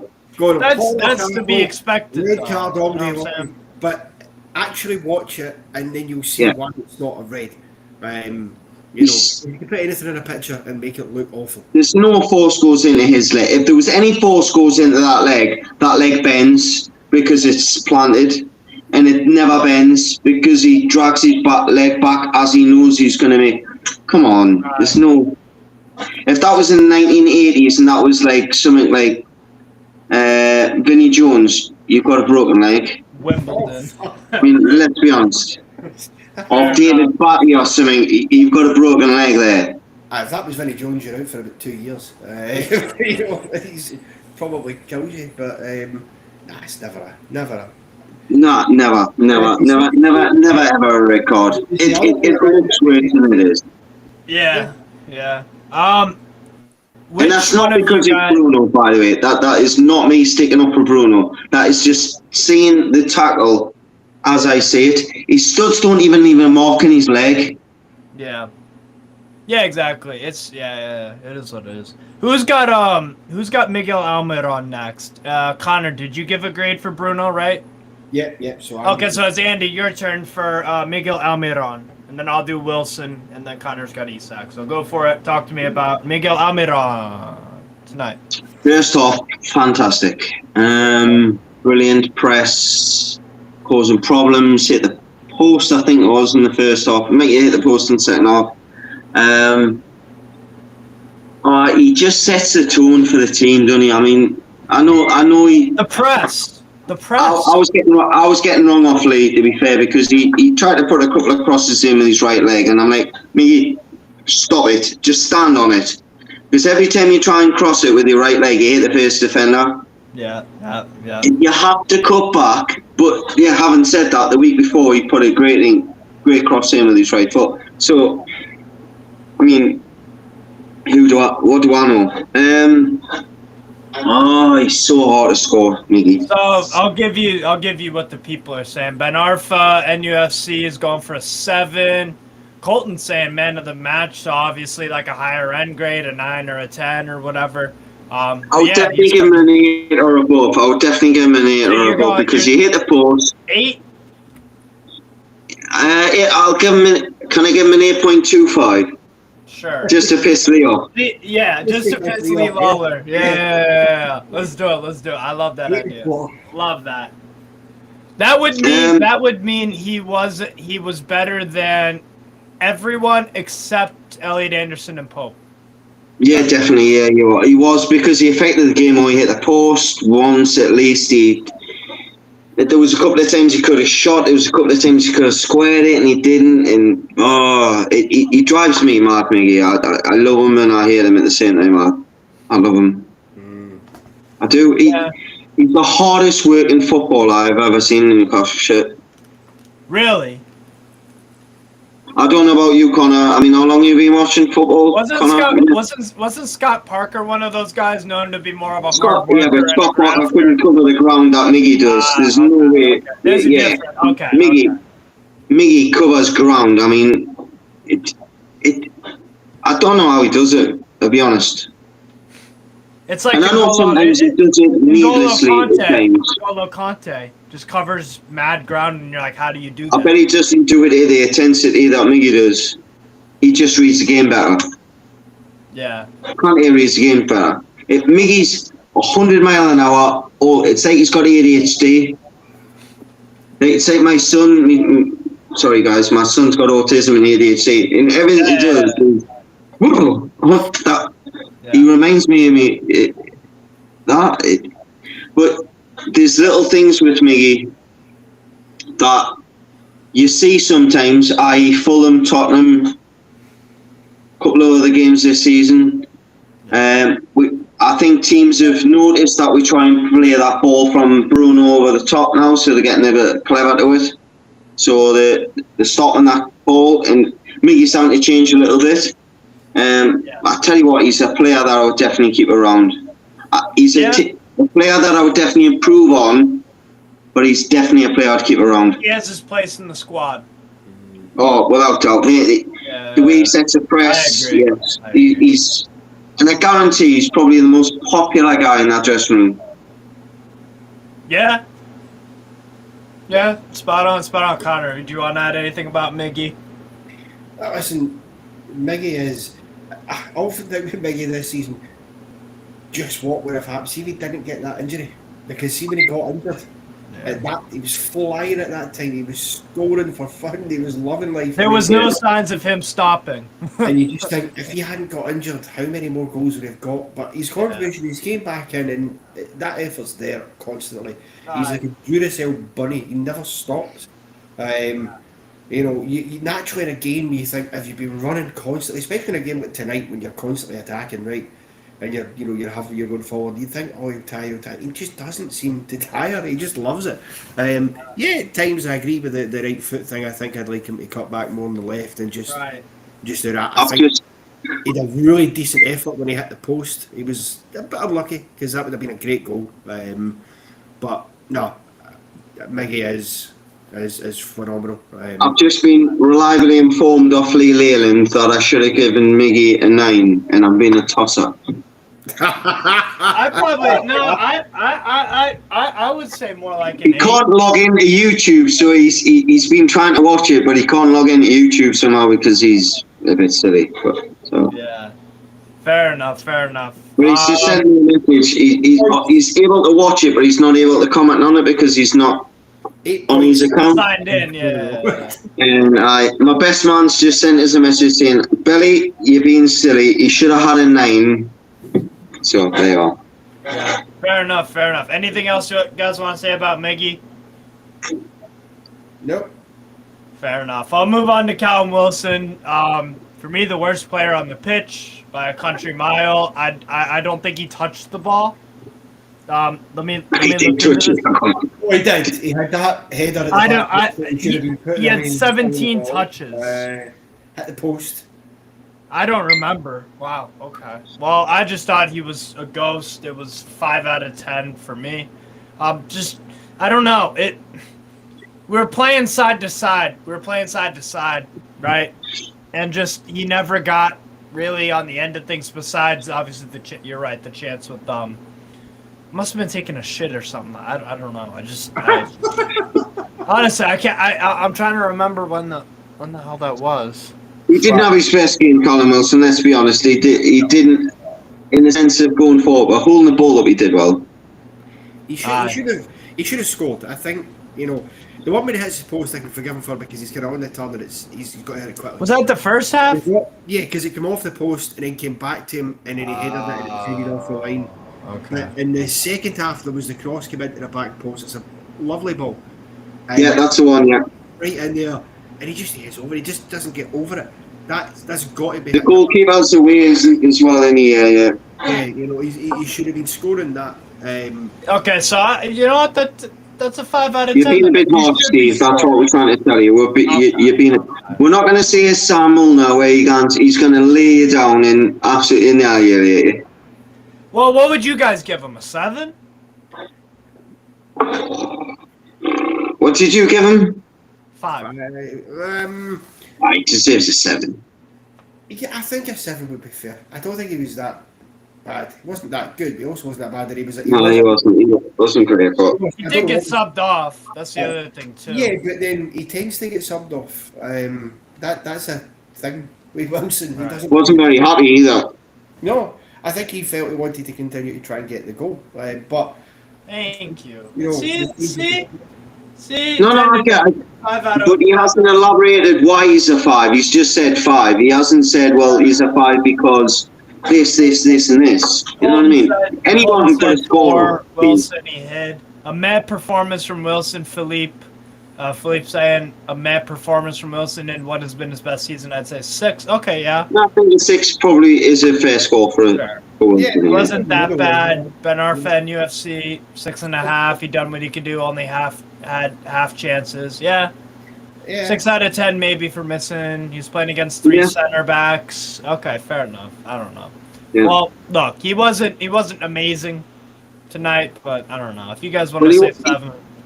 He said in his last interview before the game that he wants to win Player of the Month, and he should have probably won Player of the Month for April, let's be honest. I mean, he's scored more goals since Christmas. In his past 10 Premier League games, he's got 11 goals. And he hasn't getting the Player of the Month this season. But if he'd had a good game today, he might have. Yeah, possibly. You can forgive him. He was missing Joe Ellington. That's what Colton also said. Missing Joe Ellington. Yeah. I think that's also, good part of it. Tendedum elaborated on his 5. He barely had much of the ball and missed some chances. Luckily, we weren't punished since Wilson actually had our best chances in the game. It wasn't great today considering his past games. It was the running down the line that I liked. When Trippier was playing the ball from the right-hand side, he was always chasing that channel ball. And we got chances from that. I know it's one of them runs that go unnoticed sometimes. Sure. Yeah, fair enough. Only negative, he missed that back post header, Ben Arfa, and UFC. Yeah, fair enough. All right, fair enough. Isak, Connor, final one, and then we'll get on to subs. Isak, what are you going with? Well, I mean, look, you almost run out of superlatives for Isak because he just delivers constantly. Okay, didn't score today, but it wasn't for the lack of trying.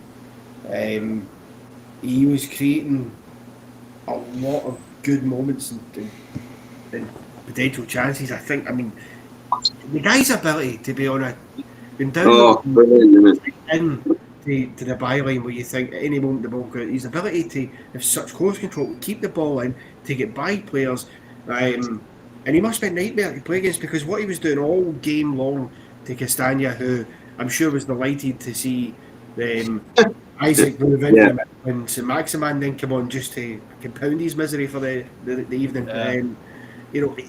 He shows that little bit of the ball to make the defender think that you think, I've got a sniff here, I'm going to get the ball, and he's just that quick, he's away.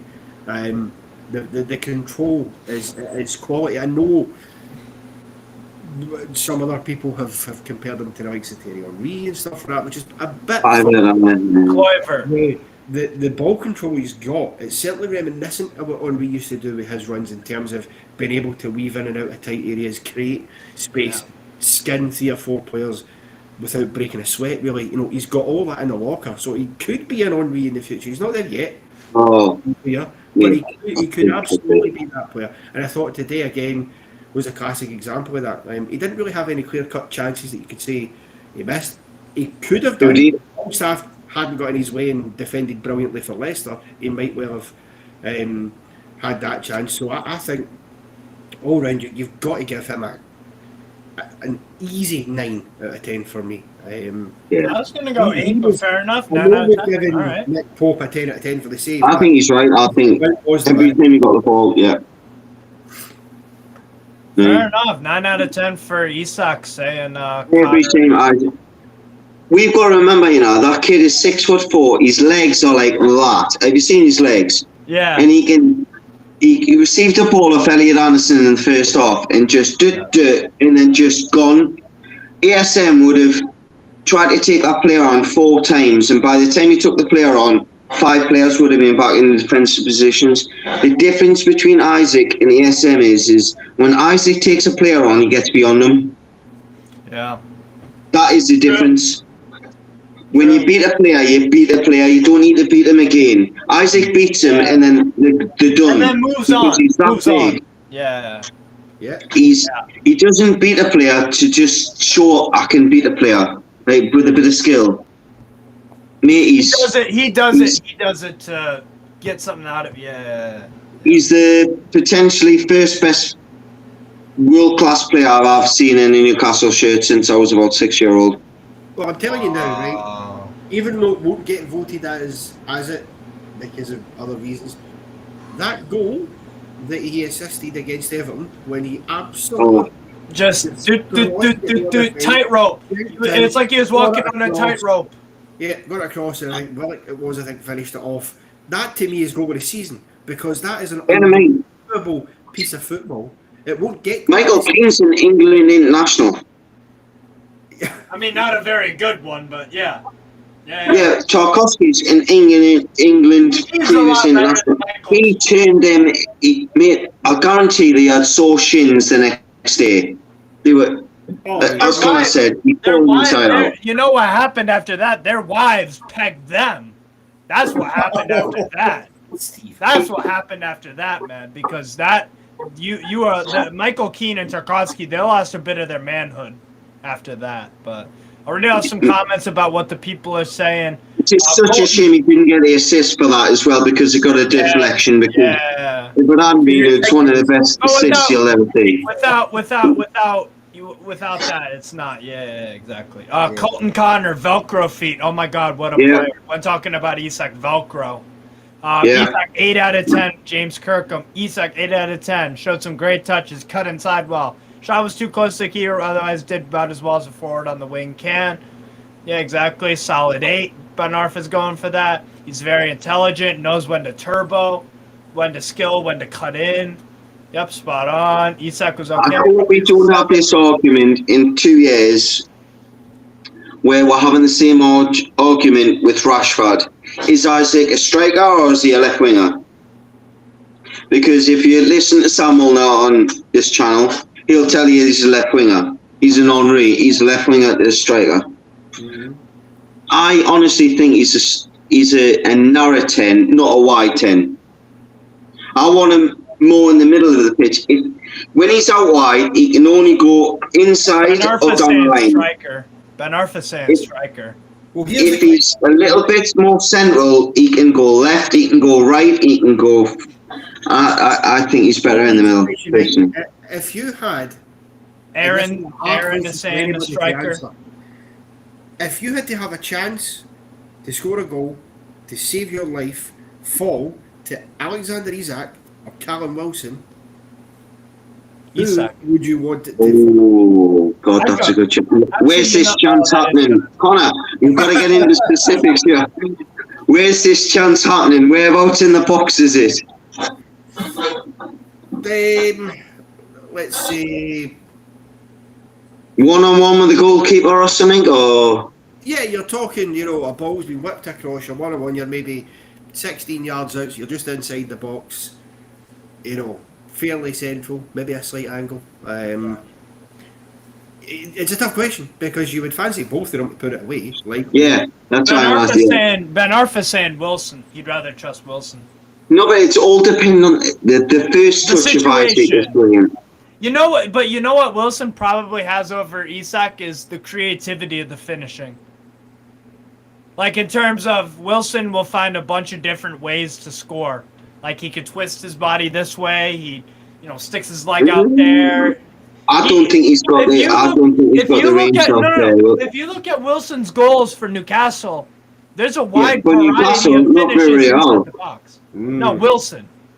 Well, the thing is, what I'm saying, if you look at Isak's goals in the past, he can chip a goalkeeper. He can dink one. Well, that's the thing. And he's 22. Wilson's 31. Yeah. I think I know who the better player's going to be in time.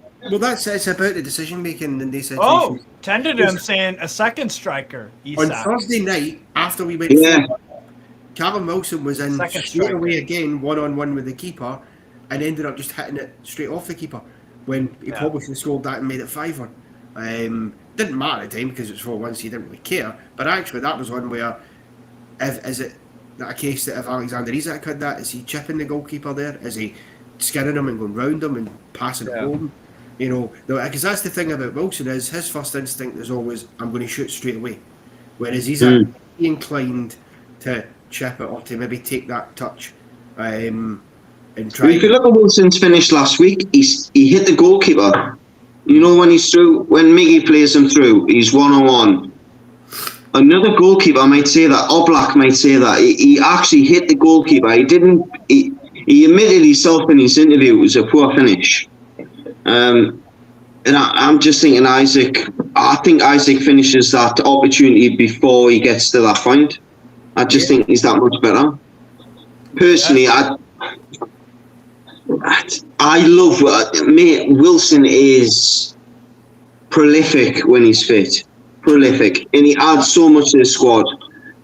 Yeah. However, could we bring in another striker and have Wilson as backup and have Isaac? I don't know what. It's got to be a good player to replace Wilson. That's all I'm saying is you're going to have to spend a hell of a lot of money to replace Callum Wilson. That's all I'm saying. I'll find someone. Don't worry. I'll find someone. Yeah. Don't worry. A few other comments here in terms of the Wilson Isak thing, or Isak. Jay in Atlanta saying Isak is a striker, can play on the wing, so he is a striker that can make his own chances, a la Henry. What else we got here? Felipe prefers him as a striker, but he's capable of playing on the wing. But we'd like to sign players so he doesn't have to do that. And then this is an interesting one. You guys will know this. I think this is interesting. I think Isak can have sort of a freer role like Harry Kane or Wayne Rooney would do at times. Great awareness of space. Isaac's perfect for Kane, isn't he? Let's be honest. He's Son all over. Oh, come on. Could you imagine if we had Alexander Isak and Harry Kane? This isn't me saying we're getting Harry Kane. I'm glad you said that first, Connor. I'm glad you said that. I'm just thinking in my mind's eye, I'm going, we're winning the league. That would be madness. That would be, who is that? That would be like Klinsmann and Sheringham. I'm telling you now, That'd be like human Son is Isaac is human Son. He's very, very similar to human Son. And if you get someone like Isaac next to Kane next to Isaac, you're going to see. Oh, yeah. Yeah. I honestly think you will. And I'm not a massive fan of Harry Kane being my focal point. But if you've got players like Isaac that can go beyond you, come behind you, and run the line. But that's what you need, whoever it is. I mean, listen, I think with the kind of rotation we need next year, probably 2 strikers is ideal, because then you can yes. And you know what? We've always got to take injuries into account with Callum Wilson, because he'll pick up an injury somewhere. That's just the way he is. He's been fit for a while now, which is good, and hopefully that continues. But you can't rely on him being fit for a full season. Now, to me, I think if you've done that, I think you could be happy to say, right, if you can get the right strikers in the door, it's like I was saying earlier, if you're going to start 2 of them, have another option to bring on them. If it ain't working or you need something a bit different, you can pluck that other striker and go, right, we'll have you, or we'll try this. And think about it, if you're a defender and you've been defending your arse off for 60, 70 minutes, and you think, right, we're going to get away with this, lads, and then we are turning to the bench and on comes Callum Wilson, for talking sake, if he's going to be the one on the bench. I mean, that's the problem we've got, hasn't it? I mean, he's going to be turning around and saying to Eddie Howe, I'm your top goal scorer this season, how can you drop us? True. He is. Let's be honest, he is. You know what I mean? And that's where a manager like Pep Guardiola earns his big bucks. Because guess who didn't play yesterday against Chelsea? I know it was a meaningless game, but you know players and their egos. But Haaland was on the bench, and that motherfucker's got 50. But he's having the league sewn up. He's sitting on a cathedral. But Haaland wants to score goals, man. That's what strikers. You know what I'm saying? Yeah. Well, that's what Callum Wilson is as well. That's why I like about Callum Wilson. Hungry. All he's on about, if you watch his interview the other day before the game, goals, and he's not frightened to show people that he's got an ego. And I love that about somebody, because some people go, oh well, he speaks well in interviews and brilliant, but he's still not frightened to say, but that's what I expect from myself. Yeah, that's because he believes in himself. So, I mean, if you've got a big squad and you keep Callum Wilson fit, you could get 25 goals out of him, because you're not going to need him every week. the problem with Callum Wilson is he was at Bournemouth, he was at Kettering, he was at wherever he was. He was needed every week, and he got injuries. It's the problem. The problem is Callum Wilson going to be accepted of being second fiddle? Yeah, we'll see. We'll see. I'm gonna bring in Jay in Atlanta, and then we gotta do. Oh, good. So I'll give Jay in Atlanta. What's going on, man? How you doing? Yeah. Jay. Doing all right. I'll give you Alain Saint-Maximin, our first substitution of the night out of the three. Go and talk to me about him. All right. So you can see Eddie had his arm around him, right? Like giving him a big talk. Talking to him. On the bench right there. Really saying, hey, let's get out there and do the thing, whatever Eddie said to him. And I think ASM went about it really well. He did the things that he does, his style, which doesn't always match up with what our style is, right? But he gets out there and just churns out there on the left wing for us. And I thought he did that really well. I also thought that he wasn't overly greedy. Sometimes he will just stick with that run, like to the death, right? And just keep going. But tonight he pulled up, brought the ball back a couple different times. Well, it just didn't shape up for him. You know, he never got through to the box, right, to that top spot that he likes to get to up there. Yeah, It worked him really well. So for a sub being brought on, I give him good marks for that. Like I give him an 8. Like that's what I give him. Had he scored, it'd be a 10. Had it be something better than that, you said an 8. An 8. That's what I think because That's a fair grade for me. In a time, I don't have a problem. had he just broken through even once, I give him a 9. But he went out there, and I think he did exactly what Eddie asked him to do. Exactly. You see, Paul? Hey, what's up, Paul? How you doing? Hey, Paul. You there? Can you hear us? It says I'm there, but not properly. It's the new thing. Here, I'm gonna kick you real quick. It's just a glitch thing. Rejoin though. I'm gonna kick you and rejoin. All right. It should be working then. Anyways, so yeah. Lee talk says to me. I'm his American uncle. I guess so. Yeah, Mary. Yeah. Andy, because me and you are kind of the ASM. We love them, but we are harsh on them because we know how talented. Talk to me about ASM today. I agree with Jay. I thought ASM today, he is slowly, for me, he could have a spot on this team next season. I think he might. Because I'm seeing some improvement from him. What I'm going to ask is the problem you have with ASM is he believes in training he's one of the best players in the team. So he's going to ask for a massive contract. Right? So he's going to be on a contract similar to probably Trippier because he's an attacking player. But is he as effective as Trippier? No, because he only has 1 goal this year. Yeah, well, I mean, if you go over the years, I mean, the amount of players average players that I can say have got better numbers than that guy is endless. I mean, Solly March this season, Solomon at Fulham. Mitoma. Yeah, Manu Solomon. Yeah. I'm not saying Mitoma's an average player. That's a disrespect. I'm on about average players. Philip Billing. Trossard was doing it at Brighton when they were struggling. He was still getting better numbers than ASM. The problem with ASM is ASM needs to realise that the team's not there to get him goals. He's there to get the team goals.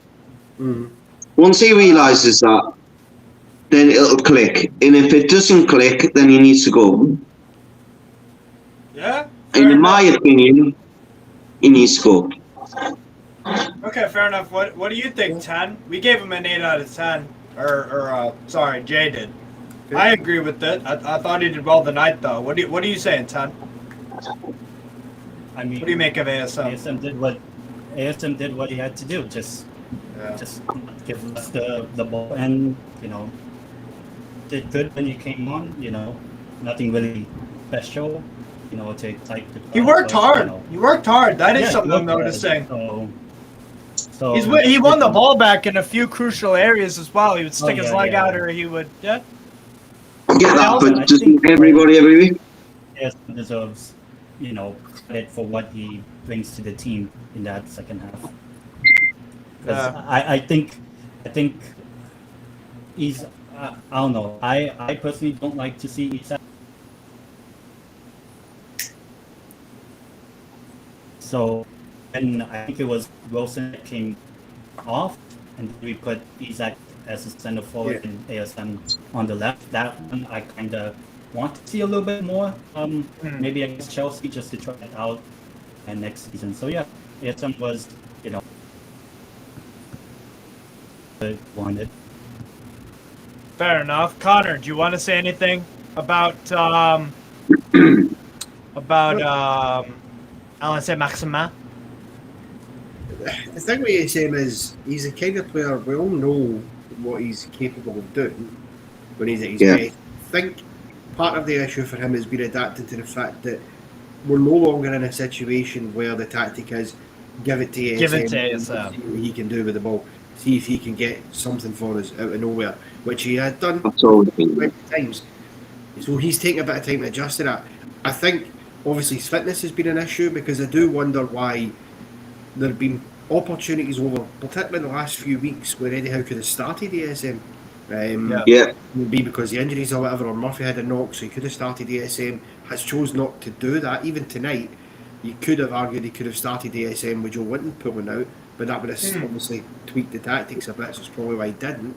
So why that is in its entirety, I don't know, but he's still somebody that having him coming on off the bench is always a good thing, because in a game like tonight, this is the example, as I said, Castagna had the legs run off him by Isaac all game. Then Eddie Howe makes the shift to change, takes Wilson off, Isaac goes into the middle, on comes ASM.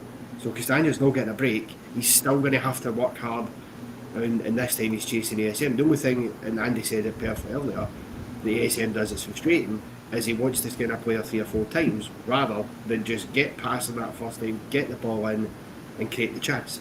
But I'd still want to keep him in our squad. I wouldn't want to lose him. I just think a bit more adjusting and he'll be absolutely fine. The other thing that we said there as well is, though, when ASM came on, we were under the cosh not long after that. When ASM came on, he had a couple of moments, the left side, and then we had about a 10-minute period where we were under the cosh. And it was the only period in the game where we were under the cosh for more than 5 minutes. Why? Because the formation in the format just doesn't work with him. In my opinion, I love the guy.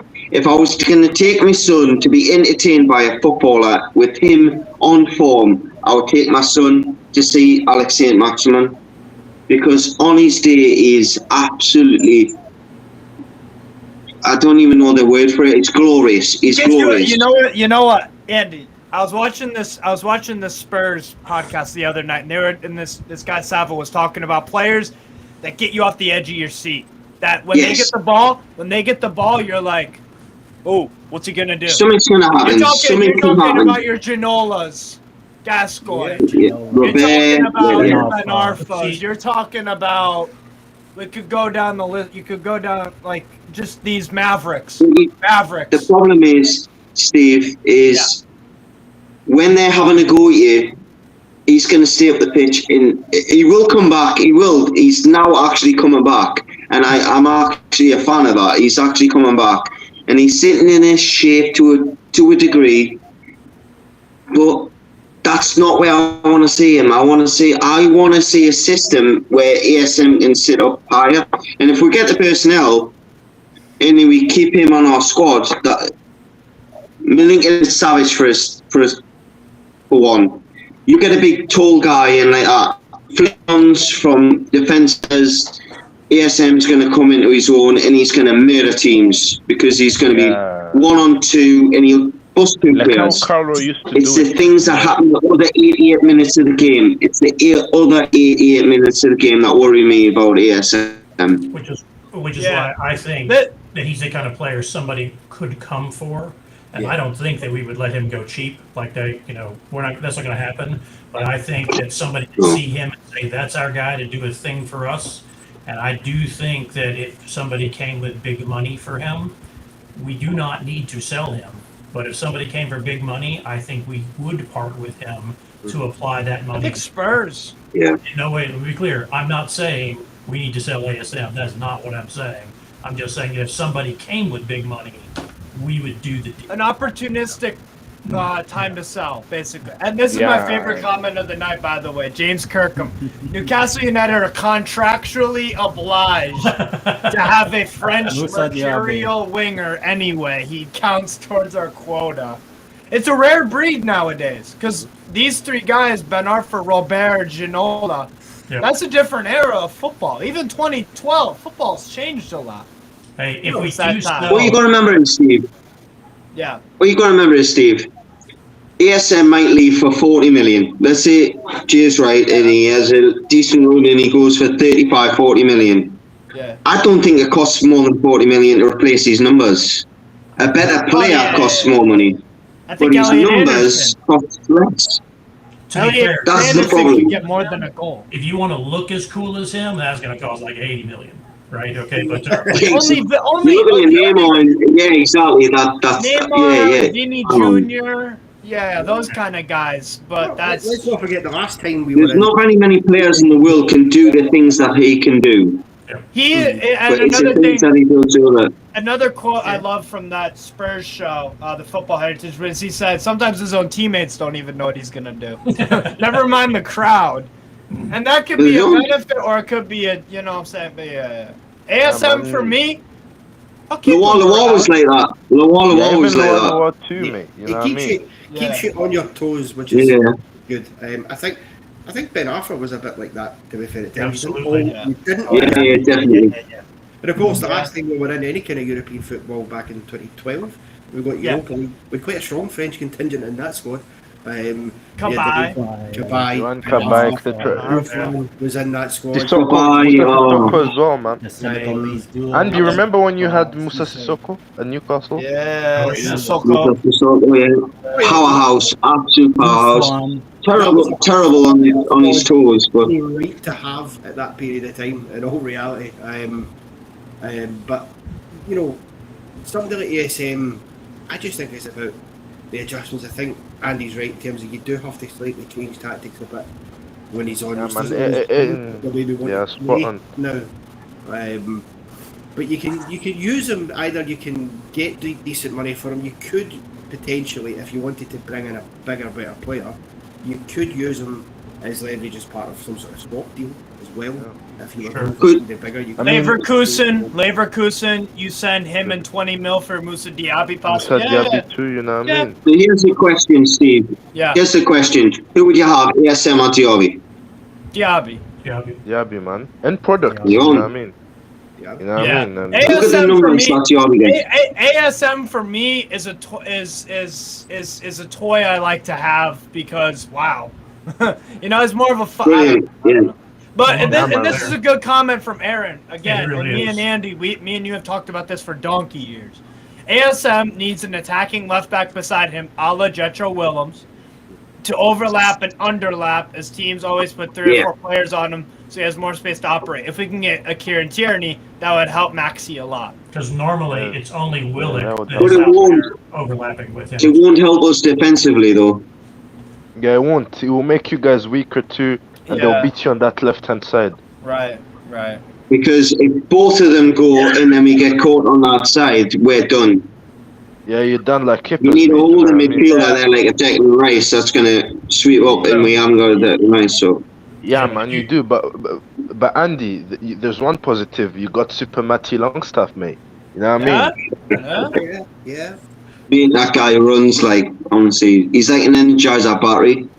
Same with Miggy. Yeah. Miggy. Next player we'll move on to is Jacob Murphy. We've had a fuckload of people join, so I'll just give it. Just give it to anybody, it doesn't matter.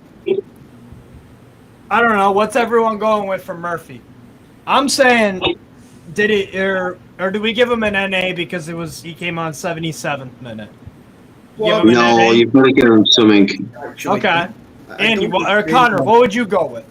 Well, I don't remember seeing him do much or have Yeah, I much don't at either. all, because he kind of come on that late point again, didn't get much a chance to do much, and then of course That's when Leicester. It was literally Newcastle like 5 started minutes to play. later they started to Yeah, possess. so an NE's probably appropriate just on that basis because I think it would be harsh to then turn around and go, well, he gets a 3 or a 4 because he didn't do anything because it wasn't much of his fault. He didn't do anything. So yeah, I don't know. But he is somebody as well, Jacob Murphy, across this season who I think at times has rised to levels he had no right and no business rising to. Absolutely. He's shown an ability that I don't think if almost anybody would have thought he had. And that's called good coaching. Yeah, 100%. You know, you could bang on all day about Eddie Howe's coaching with these players, and he coaches the best out of them. But Murphy, when he starts games, you know, when he's on fire, you're not. Time was you maybe were a bit uncomfortable with him on the ball because you just thought, he gives it away cheaply. He doesn't do it anymore. You're quite happy seeing him because he always has that threat. You know, and he surprises himself at times, like when he scored that goal against Spurs, and even he had the look in his face as if I don't really know what's happening here. Yeah, where he just pinged it. That was like a Gerrard. That was literally a Gerrard. It's tactically, isn't it? Yeah, man. He's improved a lot, man. Murphy's what would you balling give out. him? What would you give him, Minerals? I'm saying a 6. I'll give him a 6-2, man. He came on and he done okay, man. Yeah, he done and all stuff right. like that. Nothing spectacular, but I see why he was brought on. Yeah. Sure, because Miggy was tired too, and I just think several times we just he's tactically sound. Left. Sorry, Andy. Go ahead. I'm talking to everybody. I'm sorry. No, Jay. Sorry, I was talking over you. My apologies. I just think it's tactically sound. Yeah. You can play him anywhere: right back, right wing, left wing. You can even play him in the 3. He just does a job. He's such a good squad player to have, and he supports Newcastle. So and squad players are hard to find. He has been critical for us. He's a mate that I watch with in his garage, looking at the television. Last year, I was screaming, "Do not bring Murphy on! Please don't ever do that." Yeah. Your favorite player to yell about, right? Well, that was all completely wrong this year because as Miggy's hot start faded a little bit, Murphy just showed up and said, "I'll carry this for a little while," and put in really great minutes, got really great results, good service from him on this side over there. So color me impressed. Great squad player, and though I do not think we would get a lot of money from him, I do not know where his contract is, but a fantastic squad player. Yeah, man, keep Murphy, man. He works very hard, man. Yeah, I totally agree. I'm saying he's a great squad player to play, to rotate with. He can be trusted to rotate and fill a position really well and get some assists out of the deal, right? So you know the thing is the biggest compliment. He knows the drill, doesn't he? He knows what Eddie Howe wants. Well, that's the biggest compliment you can pay Jacob Murphy this season is that when Miggy Almiron got injured, at no point during that period of time when he was playing did you think we missed Miggy. We missed him. No, yeah, you're right. Terrible game. We never missed him, and that was because of how good Murphy was. That's how even when he came back, I think that's like the first or maybe second start that Miggy's actually had since he came back from his injury proper, because of how well Jacob Murphy has held that position down and almost made it his. Do you know what? I've been given a chance here. I probably wasn't going to get. He's took it, hasn't he? Yeah, he's took it and he's ran with it. And I agree with Jay. You probably get a lot of money for him, but that could be an argument to say, well, maybe keep him as a squad player because you'll need almost a couple of different teams. You'll need like a cup team, so he could easily feature in a cup team. Yep. Exactly, man. Jacob Murphy is a great squad player, man. Yeah. His quality, man. On his day, though, because the injury held him back for a few years. Got injured in lockdown, I think. Yeah. Get the post against Arsenal as well.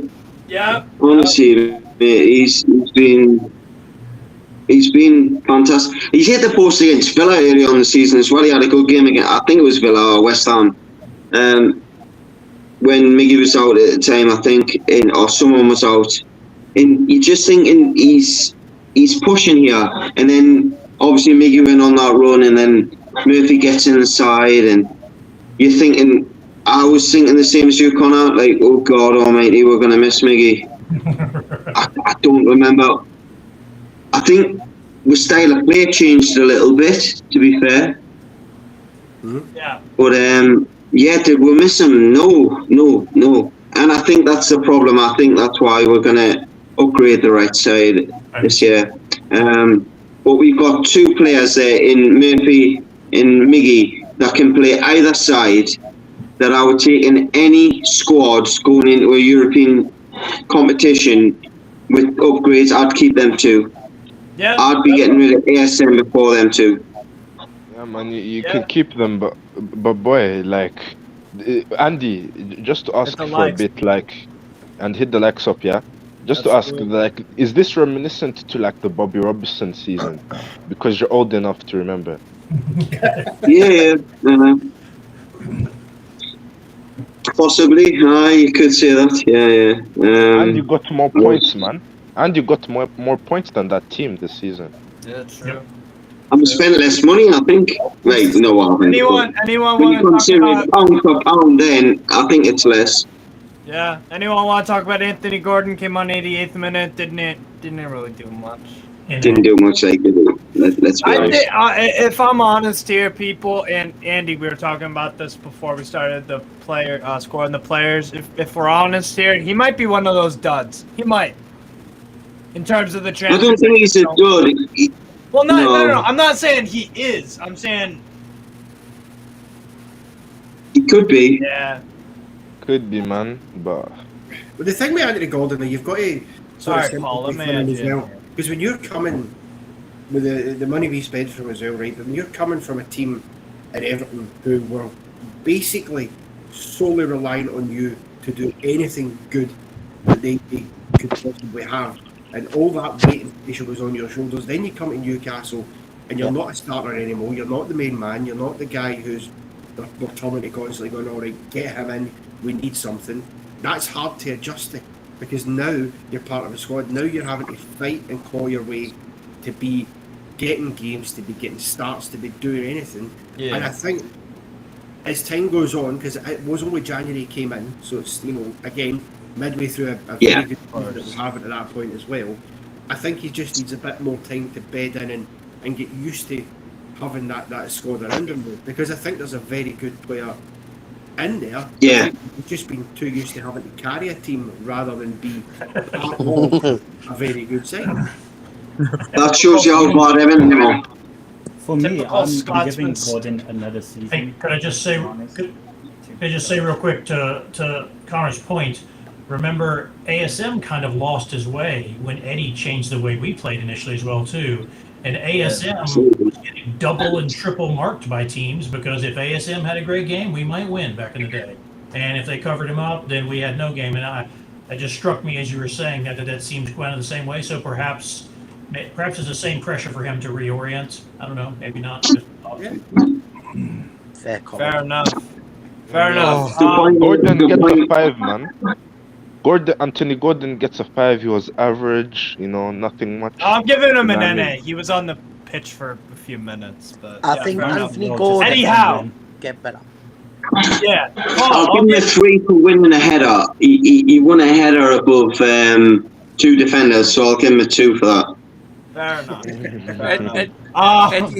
Anyhow, I'll Yeah, give him Eddie. an 8. I give him an 8 because today it was a bit of a Okay. because obviously we didn't concede. Yeah, which is important. I know. We haven't been keeping the clean sheets lately. Yeah. Like honestly, because obviously when Nick Pope saved it, I was behind the goal there. And what a save! Honestly, I still can't believe it. We're saying Newcastle are in the Champions League. That's the save. That's the save that got us in. I know. That's the same. save that That's why got I us said in. 10. Big man. Like on Sky Sports, and that he got man of the match. Did he? Did he? Yeah. Okay. Well deserved. The reason I know because even when you walked off, with his keeper gloves, you saw the yellow and that.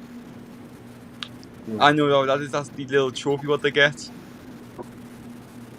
Yeah. Yeah, fair.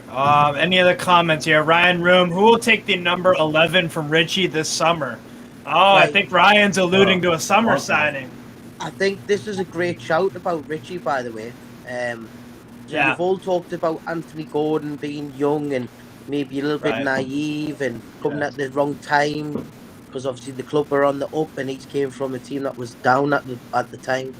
But somebody like Matt Ritchie, I think, can only, and we've seen it as well, will put his arm around people like him. And I think we need more people like Matt Ritchie within the club where he's got that experience, and you can imagine him being like a coach when he gets older. Yeah. I mean, yeah, man. Matt Ritchie, man, good Premier League level Professional. chairman. Professional, Professional, man. man. Yeah. A good guy to have around. You know what I'm saying? man. A good guy to have around for the youth and all Yeah, that. man. And you remember Professional the at club level, not at international level, just to point it out. But Yeah. at club level, he's a consummate professional. Internationally, he's spat the dummies at the pram. Steve, kick me out if you can hear us. I'm frozen. No, you're Oh, I'll not. kick you out No, then, Andy. can All you- Sorry, guys. You're not frozen. No, You're frozen. I am on. Steve kicked him anyway. Get in the bin. I Come don't back care. in then. Come back You're in. gone. come back, man. Jay, just think, at least you got all afternoon to celebrate, haven't you? Oh yeah, absolutely. Sadly, I do work a lot during some of these, but I cleared my schedule. I don't want to hear nothing about work. I got work in less than 2 hours now, and I haven't even gone to bed since. I would have 11 much rather a.m. been Oh. there, right? Like think about last year. I mean, I watched the same walk at the end of the year. They took the big photo in front of the goal Yeah. last year. I remember thinking, wow, we played in the last half of last year. We were a top 4 team. And I remember thinking, man, is there any way that we could make this work? And then a year in December, still a top 4 team then, right? That's a year, but in the overlapping 2 seasons. And now 1 year later, lap of honor at home, and we are Champions League. Champions man. League in 20 Champions League, years. bro. Champions League. Hey, and yes, the road in front of us is filled with challenges. There is no easy about any of this. The club needs to make the right decisions and acquire the right players and do the right things. And next year, about half the teams would come out against us, right? Which is what we want. We want you to come out. We want you to have hope, right? Because we're terrible at breaking down a back 5. Well, guess what we're going to get next year? A bunch of teams are going to finally admit that maybe they can't beat us. So next year will be really hard, but I am filled with hope about it. Like I have never been this hopeful in my 20 years now of following this club, and it's going to be awesome. We Oh, earned 2003, it. mate. It's not a fluke. Yeah. We are dangerous. Right, yeah. Fair play to Newcastle, man. And Jay, this is the best part. Me, you, and Lee Lawler, baby. We're going to see them in person. That's right. In In 2 Atlanta. months. Are you It's going going to be to awesome. Are you going to say about the Listen, I am very jealous of that. I will get a chance to see them though because they are due to come up to Glasgow to play Rangers. Rangers in a friendly. In a friendly. So I'm hoping that the boys will come up for that as well. I'd still rather be local like our man Lewis here. That would be much better. Right? Oh, I mean, he's in the spot. Yeah. He is, bro. Oh, But again, for a second, I can show it now because the season's finished. What you got? what you got, bro? There you go. Oh, your season ticket? Yeah. Nice. Hard. Right, I can see it, man. Lucky. Bolts, man. Lucky boy. That's gonna come in handy. But I mean- next season, apparently next season, there's going to be no season tickets. It's Yeah. not you're not going to get them. It's going to be on your phone. Oh, wow. So Darren Eales is up there, and Atlanta, which I have season tickets to, which is fun to go to, but that ain't real football. But it is fun. Yeah, like, We have all, the one- our tickets are all in our phones, and man, I don't know. I assume Darren Eales will be pushing that pretty hard, but it was a wacky mess the first year. I'll tell you that. So Oh yeah. Oh yeah, Jay. Do you have to pay a QR code? Yeah. Is it Yes. just straight on QR code on your phone? Yeah. yeah, you actually get when you open the Atlanta United app and you have the Newcastle app. Eventually, when you click through to your ticket, there's a little barcode that's going back and forth and changing, and you have to scan that. Like there is no paper ticket. If something is going wrong, they have little places you can go to be like, help me, right? But you have to have a phone. And I don't know how they could fully cut that in 1 year. I was listening to another show that I listen to here, and they had a lot of guys speaking about that, very intelligently saying, nobody talked to the fans, so I hope it goes well for you guys, however it turns out. Yeah. Yeah. Like, to be fair, obviously, I support Atlanta United, obviously, because Mickey came from there to Newcastle. Obviously, me NFL team is the Atlanta Falcons, because the Newcastle rugby team's called the Falcons. Yeah. Oh, so now you're an Atlanta fan. Oh my God, that's so horrible. Yeah, I was about to say, Lewis, bro. You're signing up for a life of, well, Jay can tell you. That's all right. Tonight is Newcastle in the Champions League because Yeah, man. Tonight. Yeah, it's Newcastle in the UCL, man. Okay, I gotta go. I gotta end this because I got work in less than an hour and a half. But I just want to ask everyone: preseason predictions. Where did everyone have us? I said 7. Connor. I said 6th. Jay. top 8 and a cup run. What did you say though specifically? I didn't get more. I said top 8 in a cup run. Right. You were wrong. Fair enough. Absolutely. You covered a lot to be I'm sorry. fair. I guess what I'm really saying was 8. Right. I guess what I was really saying. Okay. Was 8. Okay. 10. What did you say? Before the season started. 7th, and tried to make it to Wembley, and we did. And we did, yeah. Lewis, what did you say before the season started? I just wanted to be in Where the it top finished. the top 10. Where did you think? What was your prediction? I said between 8th. 8th minerals? Eighth. No, what'd you go with? It's like I mean- the lowest we can finish is 4th. What is Yeah, bond? the most you can choose is 4th. Now it's about securing 3rd against Chelsea. But anyway, I thought Newcastle would finish like 6th this season. Yeah. But you overperformed, man. You know what I mean? And fair play, man. And boy, I'm excited, man, to see Newcastle, man. Like I think you're a bit disappointed you didn't win today, man, because Leicester is so bad, man. That's just because I'm a winning whore, bro. I just want to win. It sucks to lose. Leicester had 0 shots, man. 0 Leicester shots for had like one. 8 minutes. Sorry, 80 yeah, minutes. You're yeah, right. for we like had 80 minutes. 23 shots, but yet Leicester had the best chance. Probably. It's mad. One of the Before best. we Had the go, we got best to be thankful Bruno didn't get sent off. Oh yeah. Exactly. A bit I lucky. do know someone on this channel back in the fall called top 4, and I don't know if I was on camera at the time, but whoever did that should speak up because we blasted them. We were like, "You're crazy. You have no." That's me, baby. No, That's wasn't. me. You called. You I made a changed your video. season. No, that was later. But there was another that was person later. who got roundly told that they were an idiot, right? Because they picked top 4. And that person, okay, Steve, you get credit too, but there is another person who was bold. Bold. Yeah, I'm trying to think of who it was. Well, I have to go back. You know, we make a lot of videos, so you have to go back and find it. But someone else out there was crazy brave. So what's But the they- odds Fair of enough. us winning the quad? Odds of Oh my- winning the class 100 to 1. We're doing the Beach- quad. It's a lock. It's totally a lock. So If Newcastle do the quadruple next year, imagine the odds. About Oh, like God. 100 to 1. 20,000 to 1. Be I so mean, the scary. Geordies are gonna be dancing around everywhere. Do you know what I mean? Yeah. Bro, let's just get one over the line first. yeah. Let's aim for it. But yeah, anyways, people. I'll tell you what, Fantastic.